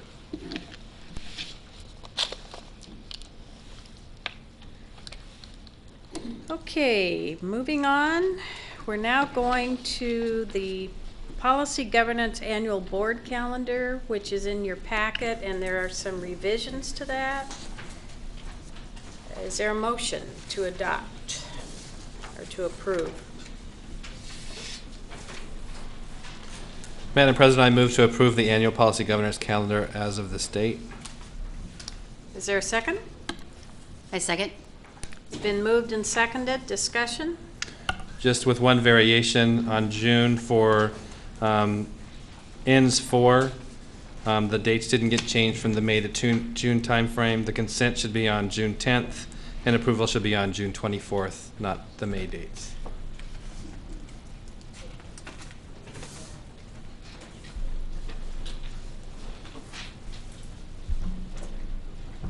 Does that make sense to everyone? Yeah. Just want to go through that again? I think it makes sense. Okay. I just want to say that I hate to have to adjust this calendar yet once again, but I understand that that's just part of, I think Claire said it best tonight, the only thing, constant in life is change. And so for us to be flexible in this, I think it doesn't negate from the work of the board that we're going to continue to monitor our Ns, our ELs, and all those things. And yeah, so I think it's good. Okay, all in favor? If there's no further discussion, all in favor of the motion signify by saying aye. Aye. Aye. Opposed, no. Motion carries. We're now moving to the EL4 report, staff relations. And you don't look like Chuck Christensen. I'm Rick Stearns, Director of Rick, Employment yeah. Services. Thank and you. As I think you're aware, Chuck was called away unexpectedly to a family emergency. I'm not entirely up to speed on all aspects of the EL4 and EL5 presentation that was given to you last month, but I believe in talking with Chuck, his intention was for me to make use of this time with focusing particularly on EL4 prong number 4, which the superintendent shall not fail to make progress toward a diverse staff that reflects our community. So I have a PowerPoint that I want to share with you at this time. It's a portion of the presentation that was presented to you in a larger packet about a month ago. So if I can figure out how to get this up, I'll begin with that.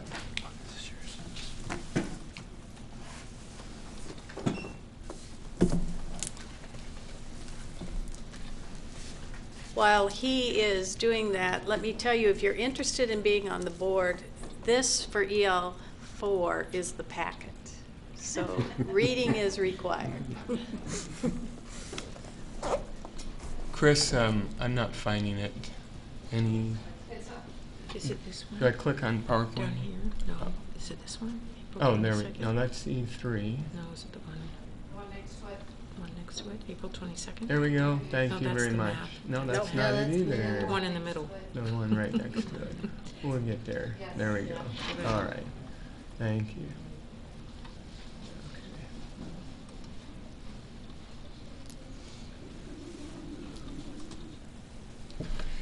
All right, thank you.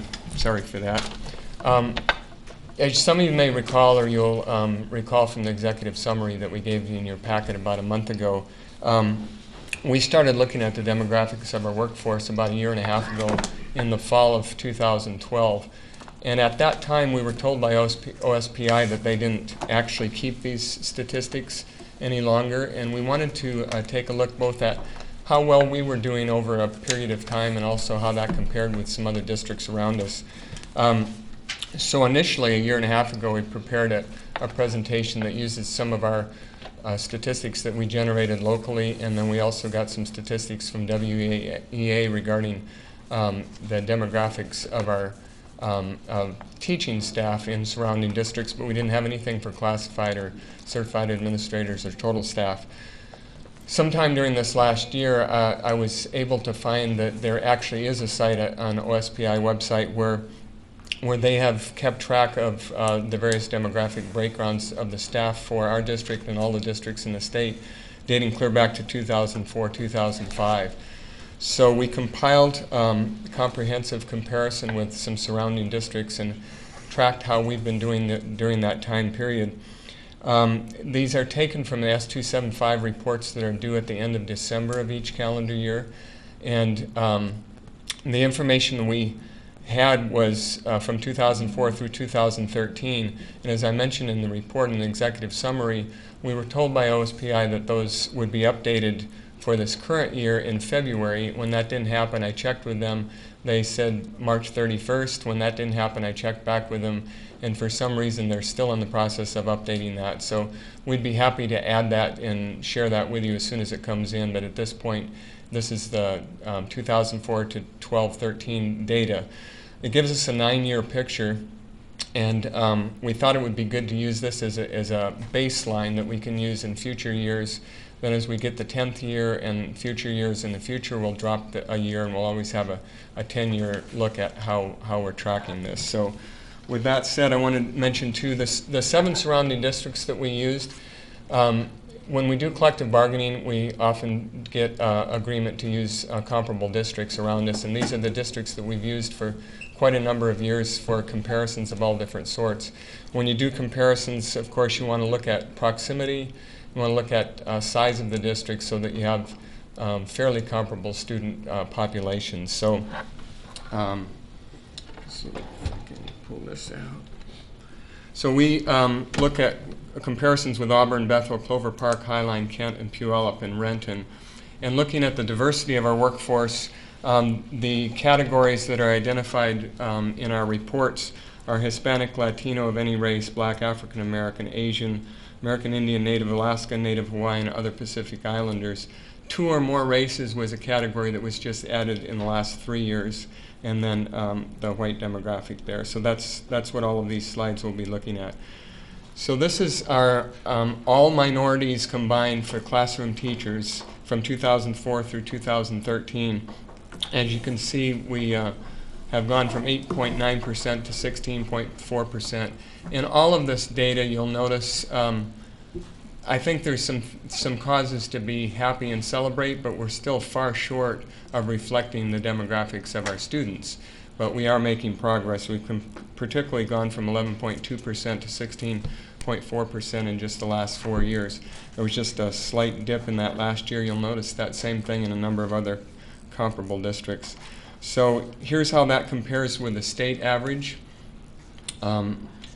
That's the surrounding districts. I'm just going to click through these slides real quickly. This is for classroom teachers.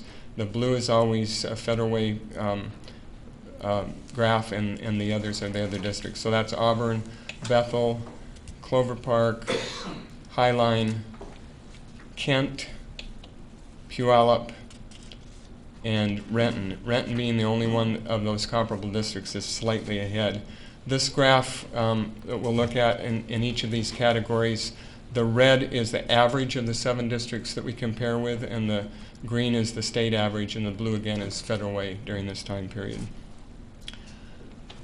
If you look at the most recent year that we have data on, it's the 16.4% is where Federal Way is at. We're slightly behind Renton there in the 7 district averages comparisons, but well ahead of most of them.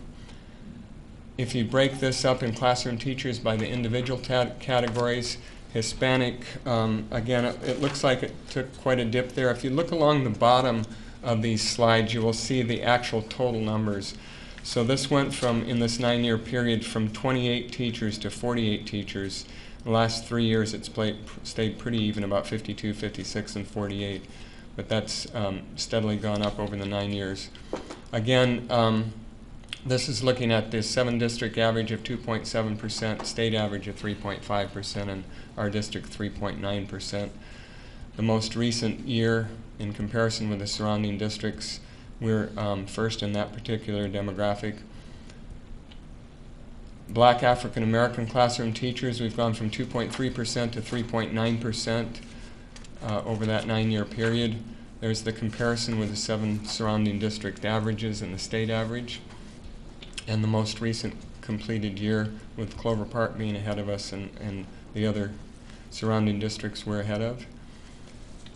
If you look at the Asian population for classroom teachers, again, this has stayed more flat over the 9-year period. It went from 48 to 57 total teachers. Rick, can I ask Sure. a question? Sure. My question is the percentages that you show are based on the size of the district, not the demographic makeup of the district, Yes, correct? yes, thank you. So that although we may be higher in a lot of these numbers, that's just based on our number of students, not the number or the break. If we were to look at it based on the demographics, we may see something different, or do we have that? Do you know what I'm saying? I think I understand what you're saying, and this slide shows the raw numbers at the bottom of the actual numbers, and the reason the percentages, for example, in this slide for the Asian population, we have 57 out of our total teaching staff that identified themselves as Asian, and Highline was just one more at 58, but it's a percentage point higher because they're a smaller district. Right. Is that kind of what you're after? Right, but I guess I would also say then I would want to know what is the Asian population of Highline versus what is the Asian population of Federal Way. Do you know what I'm saying? In terms of the community as a whole, or the correct, student- because or the I student want to. body? I understand the demographics, but I also know what we're trying to do is to have the demographics of our teachers reflect the populations of the students in our districts. So I get the demographic number. I mean, I get the number basis for salary and such. I'm just really interested also in looking at how are we similar in our demographic makeup, or how are we different in those same 7 districts. And Yeah. and I don't know, you may not have that. It's a wonder in my mind. That's a great question, and it's a level of detail that we don't have.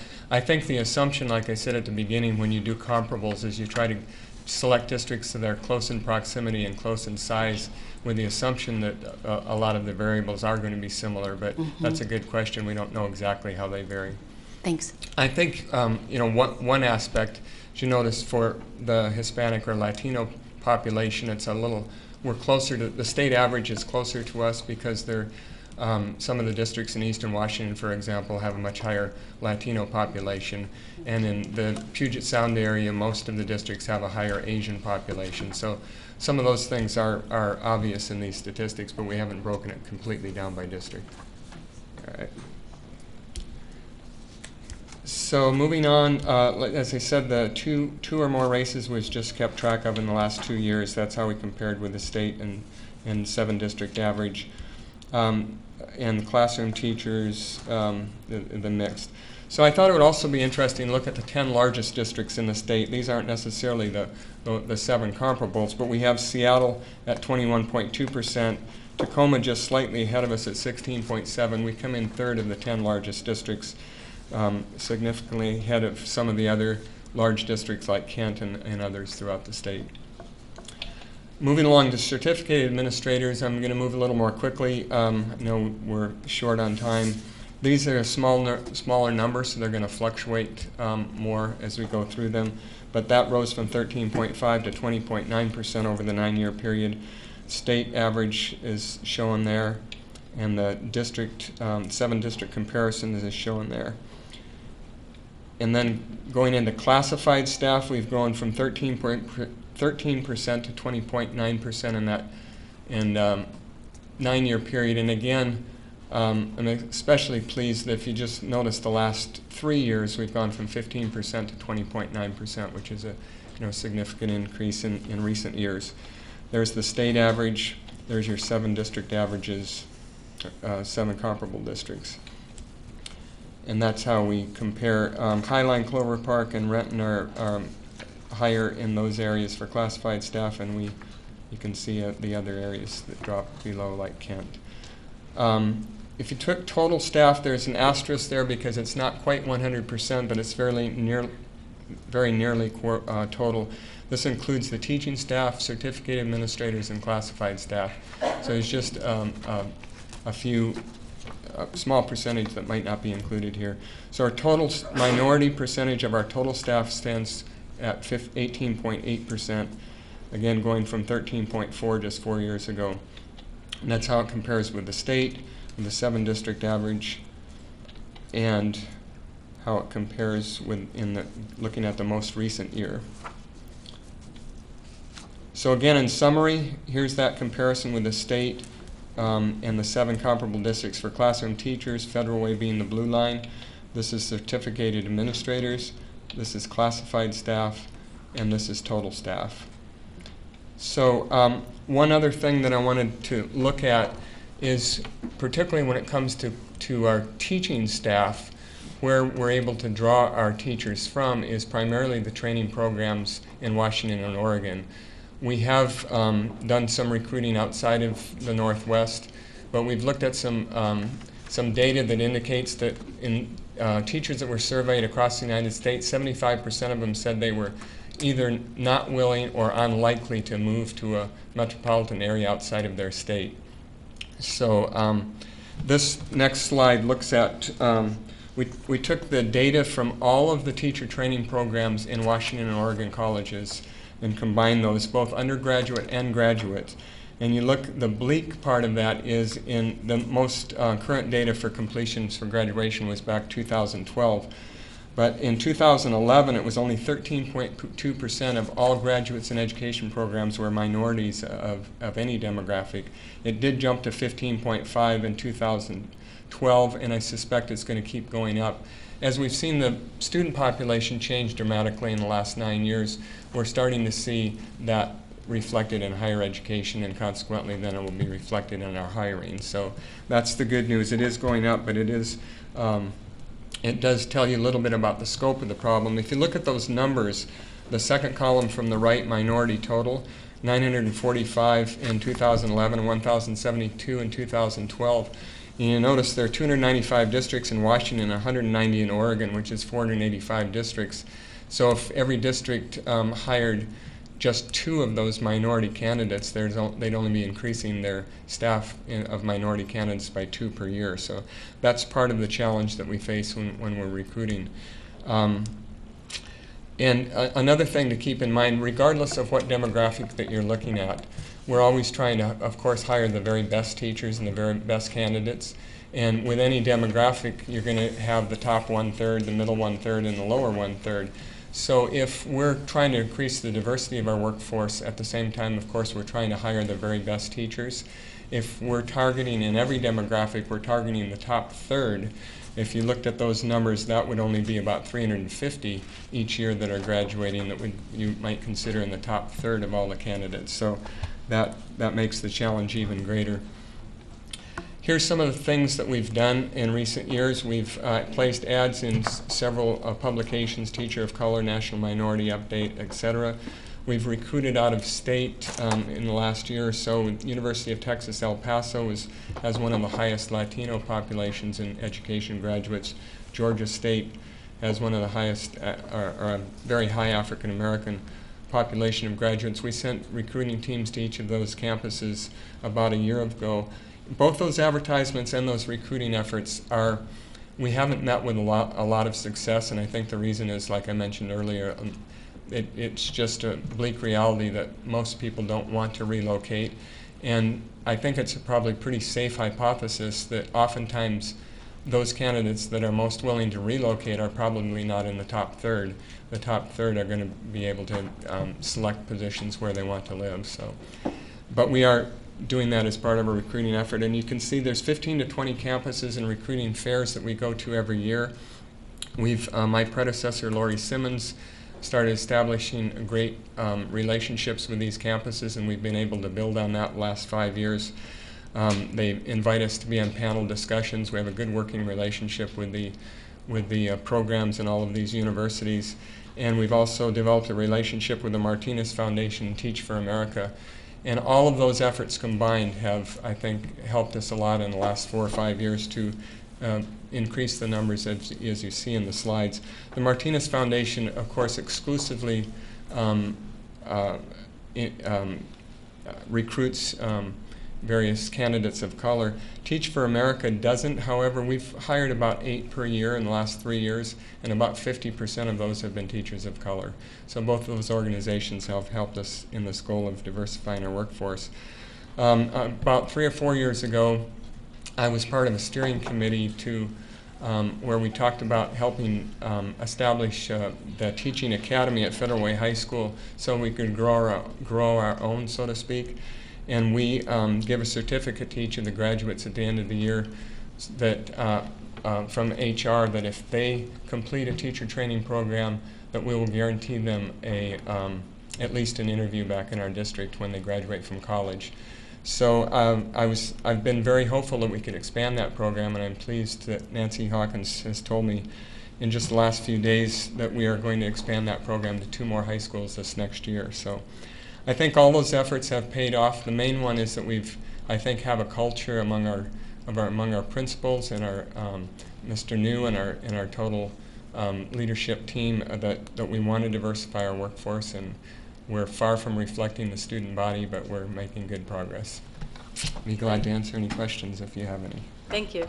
Claire? I just had one question and wondered if you'd had any experience or done any thinking around internal pathway for staff and paraprofessionals, staff of color, so that there is a way to recruit from within, if you will, because I know that many folks come to us as instructional assistants, paraprofessionals, and may not have their degrees, but they also hold the culture, they also hold the community in their hearts and in their hands, and it would be really, I think, something that would be a good thing to explore, especially as we continue to try to diversify our staff, because those are folks that tend to have those jobs that are not the classified and the certificated that we're talking about. So yeah, I think that's an excellent idea. We have a number of years ago, there actually was some funding for that to help paraeducators go on and become teachers. And when I'm out recruiting, I'm always excited when I find a paraeducator because they do have that connection and experience. And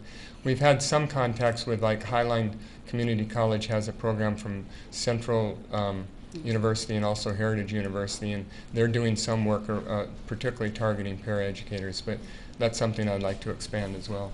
Thanks. Further questions, comments? Thank you very much. Okay, we're moving on now to EL5 staff compensation. Are we adding to what Sally's already done?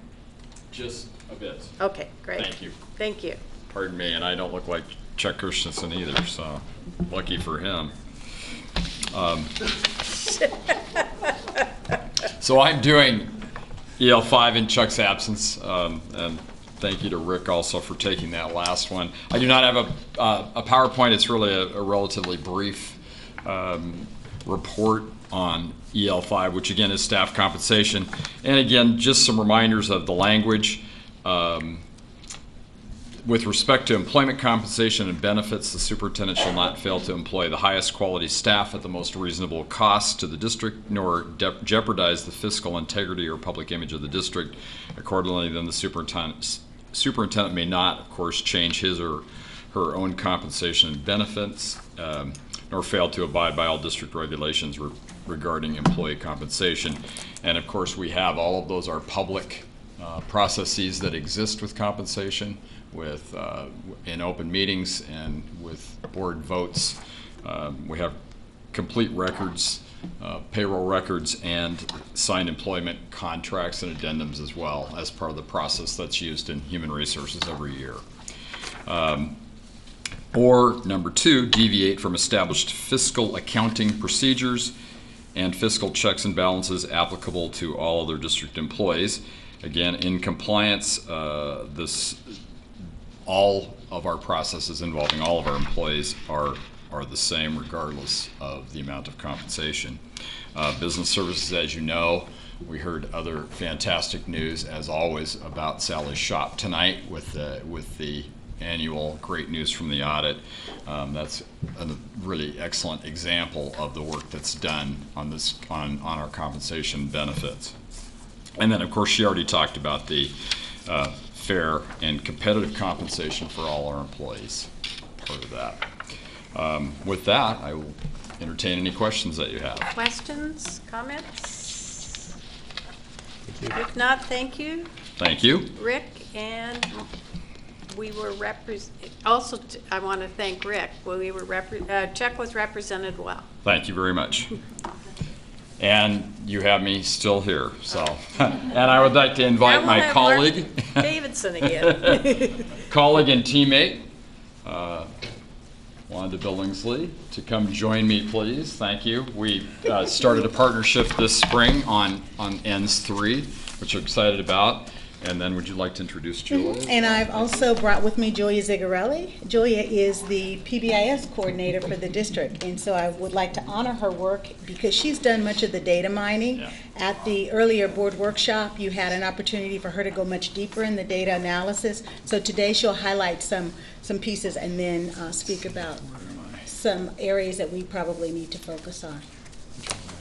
Let's see, so we're going to go to slideshow. Right there, wait a minute.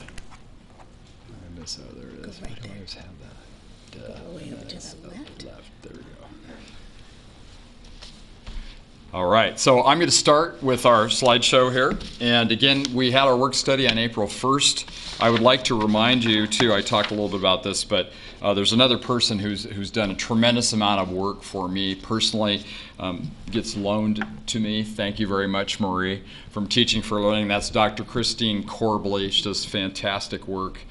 Is a whiz at finding data and has really helped so much over the past several years with E3.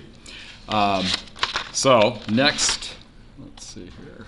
E3, of course, each student taking responsibility, exhibiting positive and ethical personal behaviors, and treating others with respect, courtesy, and dignity.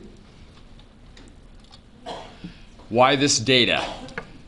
We have compared our demographic data going all the way back to 2000, 2001 with 2012-13, and enables us, of course, to determine if there's disproportionality among our subpopulations, which, of course, there is. Something that I talked about with a reporter from the Times the other day, Linda Shaw, and had a brief quote from me in there acknowledging the ongoing issue and challenges that we have in this area. Our discipline data helps identify populations in need of support, ensures a safe learning environment for all students, and allows us to intervene with appropriate intervention structures. And then passing rates for students in the AVID program, which is an indicator of academic success for a group of students that traditionally have not attended college. And one of the goals of that program, of course, is to get non-traditional college attendees to college, and it's a fantastic program, and we've gone up for the last 3 years, and we're now in the 90s in terms of kids, the number of kids passing all of their courses in AVID. Athletic participation data, of course, a measure of student engagement. Chronic absenteeism added this year as a measure of student engagement and an indicator of academic success. We know that students who don't go to school tend not to be as successful. And then club activity participation data, it's a measure of student engagement and interest in the extracurricular things that we do, which is, we have an extensive, obviously, group of things to do, which grows every year. Some ongoing themes that we have, of course, disproportionality, particularly our African American and Latina students, and our male students that is an ongoing issue there, very, very heavily weighted toward males. Days lost to suspensions and expulsions have a high impact on student success, academic, social, and emotional connection. And then transparency. It's, of course, looking at this data forces us to confront some of our most persistent and pervasive problems, particularly discipline and equity. Something that we, it's, as I've talked about before, there are times you get flat out embarrassed by the data that you see on student success and who that's affecting. Again, continued improvement in the passing rates for students in AVID. An increasing interest on the part of students to implement social emotional structures like PBIS in 25 schools and programs have implemented in the last 3 years. And Wanda will be talking more extensively about that. And then the preliminary indications of a decrease in the number of student days lost to suspensions and expulsions. For this year, there is a decrease. As you know, there was a change in the law that's contributed to that. We believe PBIS and just the ongoing discussion around at our leadership level with principals and the work people are doing to try to engage kids and promote student success is having an effect as we move forward. So, Wanda. All right, PBIS, Positive Behavioral Interventions and Supports. And so, why a new framework and why now? I shared a lot of information about the intervention structure during the board workshop, but I'm going to briefly speak on it. So, addressing the whole child is the emphasis based on some recent conversations going on at the national level as well as at the state level or local level. We're really beginning to look at the connection between academic achievement and discipline. A lot of our students, because of social emotional learning issues, it impedes their academic achievement. So we're looking at ways to address both hand in hand. At the national level, the federal government just recently released, the U.S. Department of Ed, I'll add, just recently released guidelines for disciplinary practices in January 2014, really emphasizing what schools need to do differently to promote a positive school environment. Our Title I funds at the federal level have been released as of last year to support discipline and support social emotional learning. At the local level, last year during June 2013 legislative session, Senate Bill 5946 was passed, as we know, and it looked at expulsions and long-term suspensions and putting some limitations on the duration. The Washington Appleseed report, which came out last year, actually highlighted across Washington State the disproportionality that exists. And then just recently you got a copy of the follow-up, which highlighted several districts across the state and where they are in terms of disproportionality. And then now the state funds, the Learning Assistance Program funds, can now support discipline as well. And so our elementary schools that receive those fundings, both federal, Title, and LAP, are now using those funds to support the PBIS work. Our student demographics, over 22,000 students in our district, 48.4% female and 51% male. Looking at our ethnic demographics, we're now at about 77.2% ethnic minority concentration in our district and growing. Our poverty rate is also growing by leaps and bounds. Our SPED percentage is at about 13.4%, and then our transitional bilingual at 13.9%. At this time, I am going to ask Julia to come and talk about the discipline data. We're looking at triangulating the data, 3 data points, short-term suspensions, long-term suspensions, and expulsions over a 3-year period. So 3 and 3. So Julia. Okay. So as you know, we talked about this at the last board work study, and there was a significant more data that we talked about at that time. So this has been dramatically reduced down. I also want to thank Christine Corbley, who mined all of this data and mentioned that this data was incredibly difficult to obtain. Also challenging to compare the years. You'll note that 2013-14 is on there, but this is only through March. So I advise you to interpret that with caution. Also recognizing that we have changed our student information system and have a lot different conversations now about discipline, I would argue, in a lot of the schools and what we're tracking and how we're tracking it. With that being said, what you'll notice is from 2011-12 to 12-13, we had kind of a shift. More middle schools now are short-term suspending, and we're seeing that trend continue more than high schools. You'll see that is different for the long-term and expulsion data, but I do think it's important to note that you do see that trend continuing. However, you do see less happening at this time this year than you did this time last school year, more in the long-term and expulsion data. So this is just the short-term suspension data. This is the long-term suspension data, and Mark further informed me that we don't usually have kindergarten long-term expulsions, so that is why there is no data for the previous school years that you see, and this school year either that was put in error or we have had one. I'm not quite sure, but again, the data was challenging, so I want to advise, interpret with caution. What you'll notice is that again that we have had a decrease in long-term suspension so far this school year than compared to where we were last year, but you also notice between 2011 2011-12 and 12-13, that's a pretty dramatic spike. Again, this could be because we are reporting more. We are, inputting more of the data into our systems rather than using paper documents. There's a lot of things that we could use to explain why this is happening. However, it's worthy of note that clearly there is an issue, and it's something that we need to be having a conversation, and we are. So.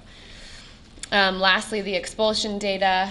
You will also notice that you see a tremendous jump from 2011-12 to 12-13, especially in middle school, in high school and also in middle school. Then again, this year, however, once again, long-term expulsion or long-term suspensions and expulsion data has declined, and I would attribute the Bill 5946 in large part to that, because it has changed the legislation requiring now that we have re-engagement plans, which we did not have to have last year. So it requires people to be much more thoughtful before they're expelling students.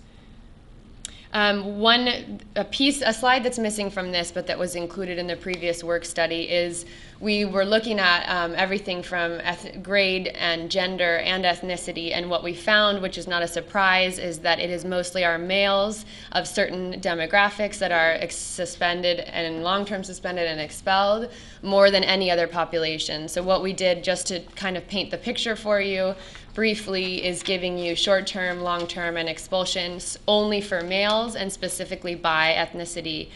I'd like just to point out the trend that you see, of course, is that we are disproportionate in our males of color across the continuum, K through 12 in each of these areas.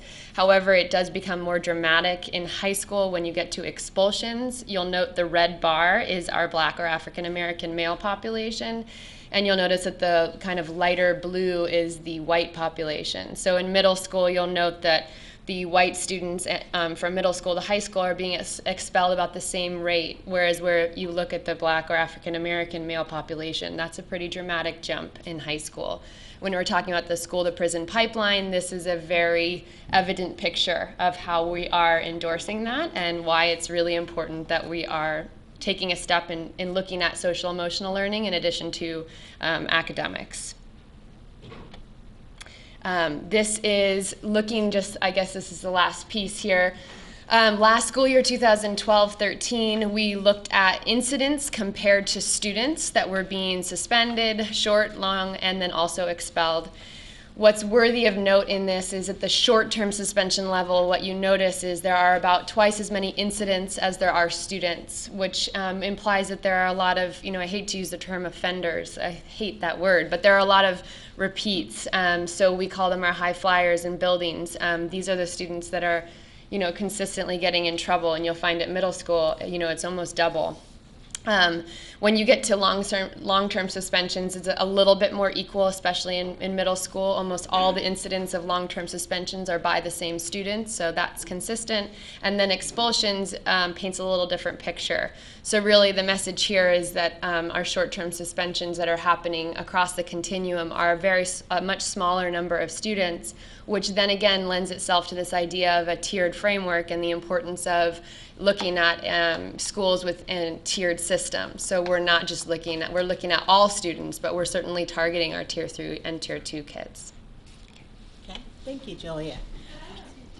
I'm sorry, could I ask a question on your data? And I think this was from the article that was in the Seattle Times. It continuously talks about Federal Way, that we count more absences. Yes. And how does that reflect in the data? So if you noticed in there, and I think it was like 42,000 days of school missed, right? And compared to, I think the next was, we're not as high in some areas, but in that particular category, extremely high. We believe we are obligated by OSPI to report once students, for example, a student who is expelled, by law, you must withdraw a student not attending after 20 days. You have no choice in that matter. And other districts, apparently, from what we understand, are at that point no longer counting that student as absent. We believe we are supposed to count those students whom we have expelled as absent throughout the rest of that school year and whatever amount of time that they're expelled, unless we know they have gone somewhere else and are attending. So that puts us in a position, I guess we feel like we're doing it correctly. That doesn't mean we're proud about the days of students missing. We can be happy to believe that we're doing what we believe is the right way Correct. to do that, because it gives a true picture of the impact that it has. And the other thing I would just quickly say, I appreciate Julia's work there. I think one of the things we'll notice this year, we're getting students back from expulsion faster too, particularly because of that change in the law has forced us to confront something that isn't good and deal with it. And one of those things is getting kids back much more quickly. So I'm hoping we'll see some data change there as we move forward. Great, thank you. You're welcome. Thank Okay. you. Sorry. So, what is PBIS? It's actually the emphasis of using data for informing decisions. Julia mentioned that our schools are being much more transparent about reviewing, analyzing, and having salient conversations about the data. It's also about organizing resources and systems to improve implementation and fidelity. And the fidelity piece is really important. So it's not about saying we're implementing PBIS, it's actually implementing it at a level where it really makes a difference for kids. The underlying theme here is teaching what you expect. I mean, it's just the same as if you're teaching academic subjects. If you expect kids to be proficient in that particular skill, social emotional, you have to teach those kids what's expected and help them practice, and you model it. What is PBIS? It's a framework to support positive behavior, academic and social emotional. It's selecting, teaching, and reinforcing 3 to 5 expectations within a building. And you had a chance to actually see the PBIS video where you saw that in action at the board workshop. It's about collecting and using data to inform decisions, including discipline referral systems, discipline data, and progress monitoring interventions. What it is not a program. So we know programs come and go. In education, it's a framework, it's a structure, it's a way to get buy-in and consensus within buildings to support kids' behavior and what they need. It's not a curriculum, so it's not something you can just go and purchase and implement. And it's not to be implemented in isolation, so it must be done in a systemic way. And I'm really appreciative of having Julia working with us, coordinating with our schools, and also working closely with Mark so that it is done in a systemic way. Oh, here's the framework. I think it partly got cut off. But at any rate, what we're doing, this is the RTI, Structure Response to Intervention framework, and what we're doing is focusing on the other half of that framework. This represents social emotional. The underlying premise is what takes place at Tier 1 is a universal level that impacts every student in every classroom. So on that behavioral side, we're really working on supporting kids in all settings, all students, being preventative and being proactive. The same thing is occurring on the academic side, so we're just trying to match that. At Tier 2, we're talking about some students who aren't successful in Tier 1. What do we do to ensure that interventions are in place that those kids can be successful? And then finally, Tier 3 represents those kids who need intensive level interventions. And so with the PBIS training that our schools have been involved in, they're understanding the tier structure and what they need to do to support student behaviors within that. We use a culturally responsive overlay, so our drivers are using data to inform our systems and our practice. And so we look at what kids bring to school, their cultural selves in terms of language, ethnicity, etc. And so we embrace that and actually use that to support our students. A good example of that, we just recently had Dr. Dowdy Abe join us, and he's professor at Seattle Community College, speaking about disproportionality and some of the impacts of media images, particularly rap and those sort of images for our boys, the sagging pants, you know, the hoodies and that, and how that sort of translates to some of the behaviors that we see. It was a very compelling presentation. This is where we are in terms of implementation. As Mark mentioned, we have 17 elementary schools, 5 middle schools, and 4 high schools on board with training. We're actually training tomorrow all day. We have Head Start and ECAP also trained. So we're looking at a feeder school model to ensure systemic implementation across the P12 system. And some of our schools in the lower portion of this implementation matrix actually have implemented some years ago. And Julia actually worked with those schools to conduct a SET, which is a school evaluation team visit where they actually went in and determined the level of fidelity within those schools. And what we did find within that work is that many of our schools were implementing at about a 50 to 60% implementation level, and much of it was because they needed more district level or systemic support to make it work. So we're addressing that.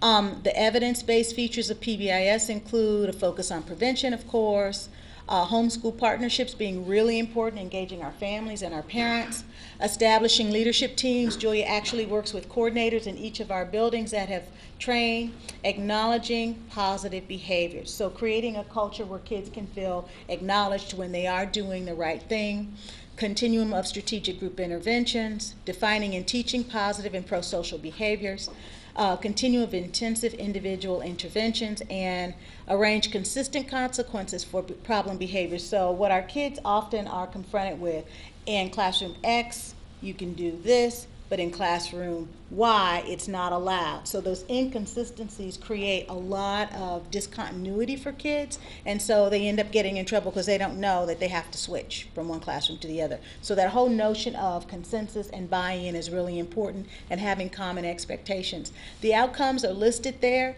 and PBIS covers a myriad of issues in schools around social emotional learning. Reduction in office referrals, reduction in suspensions, reduction in dropout rates, increase in academic gains, and we have a lot of data that shows when these structures are put in place, the dividends are big on the academic side. Increase in staff satisfaction and in student satisfaction. If kids are getting the support they need, they feel really good about going to school every day. And these are some of the national outcomes or general outcomes that we see in terms of time recovered in the classroom for administrators, teachers, and students, in terms of hours and days. And then we're also looking at national outcomes.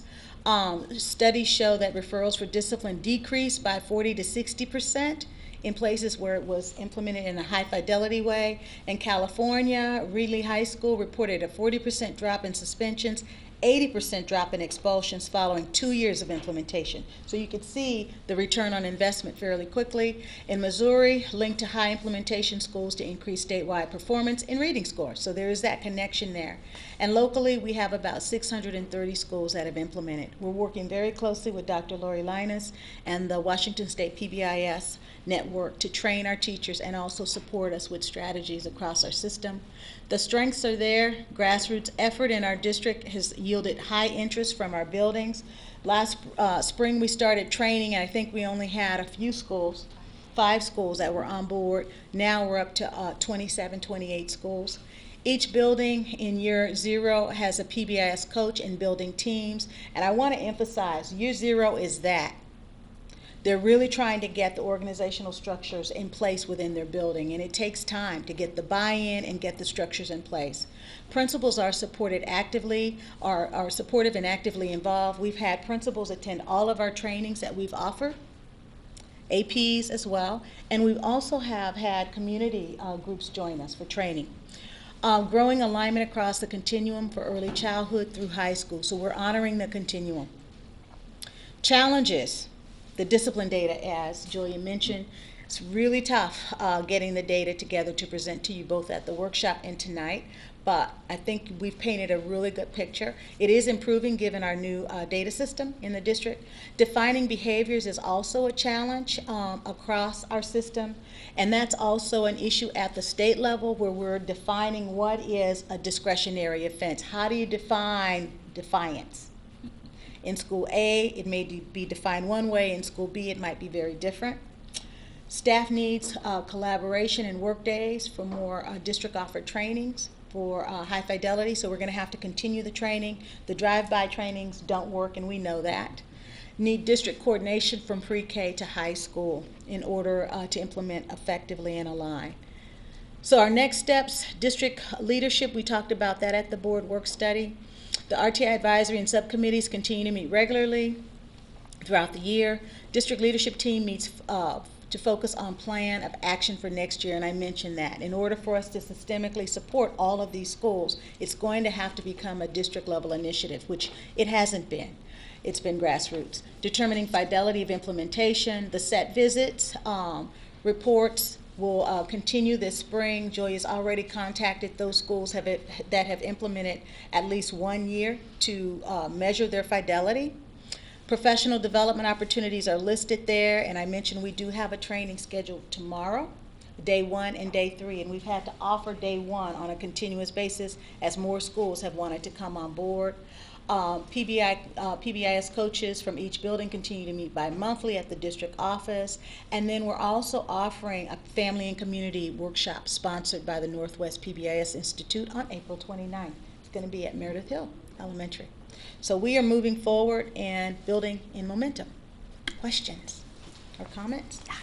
I just had a question, and I'm wondering, you know, it's all, if you think about disproportionality, and I'm just wondering, this is a student approach, and it's about, you know, norming, and it's about creating a culture that all students understand. And I'm wondering if there's any work or what kind of conversations have been going on with teachers and teacher leaders about understanding how their view on race and on children play a role in the disproportionality, and that we can do every bit of PBIS in the world in RTI, but unless we unpack kind of our own stuff, it will continue to get in the way. And how we're really looking at that as also through an equity and a gap lens as an expectation for changing behaviors and really changing the frames of how some of the best teachers in the world are kind of wired. And I'm just wondering how that's happening along with these conversations. Well, I mentioned that there's a cultural competency overlay to this work. I think one of the direct links is the intercultural speaker series that we've been offering. We've been engaging in various topics around diversity and equity and social justice as a way of beginning to heighten folks' awareness about some biases that they may have about particular students. I mentioned or referenced Dr. Dowdy Abe's presentation. We had a number of district staff present, teachers, community members, etc. And one of the teachers, who actually is a sub in our district, she readily admitted, and she asked the question of Dr. Abe, what do I do if I'm afraid of my students, my male students, African American male students? And Dowdy had some really good strategies to offer to her, and they had a lengthy conversation afterwards. She's now one of our intercultural speaker groupies because she wants to learn more, and that's a good thing. And I think we're looking at a continuum, a process that builds from awareness to knowledge to increasing skills to advocacy around a cultural competency framework. And so Dr. Linus is also very much in tune about the need for us to talk about bias and perceptions about particular kids. And the more we exercise transparency, the better off we'll be. Okay? Other questions? All right. Thank you. Thank you very much. Okay. That's great work. Thank you. My understanding also is that we'll be bringing back, that's back on the, I think, consent calendar on our next board meeting, the 13th of May, if I'm not mistaken. What? For approval for E3. E3. Yes, correct. Thank you. Correct. Sorry, excuse me. Go ahead. I'm sorry. So I think I have one more. Oh, do you? thing. Sorry. Fortunately, I had help, so otherwise you'd all be sleeping by now. So this is the EL 14, which actually was on the consent calendar tonight, I noticed. But we wanted, I think with our ELs, we've been trying to do a public presentation as well. And this is student conduct and discipline, which is intimately tied to E3. Again, and I'll read this, it's pretty brief. The superintendent shall not fail to establish a school environment that is safe, civil, and supportive, conducive to effective teaching and learning, and free from unnecessary disruption. Accordingly, the superintendent may not, 1, fail to adopt age-appropriate written student conduct and discipline code that complies with state and federal laws, nor fail to, A, consult with staff, students, and the community in developing the code, B, distribute the conduct and discipline code, including significant changes to all parents, guardians, students, and staff. Again, we are in compliance. We have many district policies. Obviously, I won't name all those numbers that deal with discipline and related topics. And Policy 3240 was, of course, originally developed by an ad hoc citizens committee. And we review Policy 3241, again, more discipline stuff by administrative committee. One of the things that we do, of course, also is that every year we get our rights and responsibilities handbook out to families. Students, parents, and guardians sign a form that we keep on file that acknowledges that they've received that. And we do that in multiple languages as well. So those of you that have kids in the district know that and have probably signed that numerous times, as did I in the old days. And so that's an important piece, because I think that what that really is for us is a way to assure people of their due process rights, along with all the information that's necessary.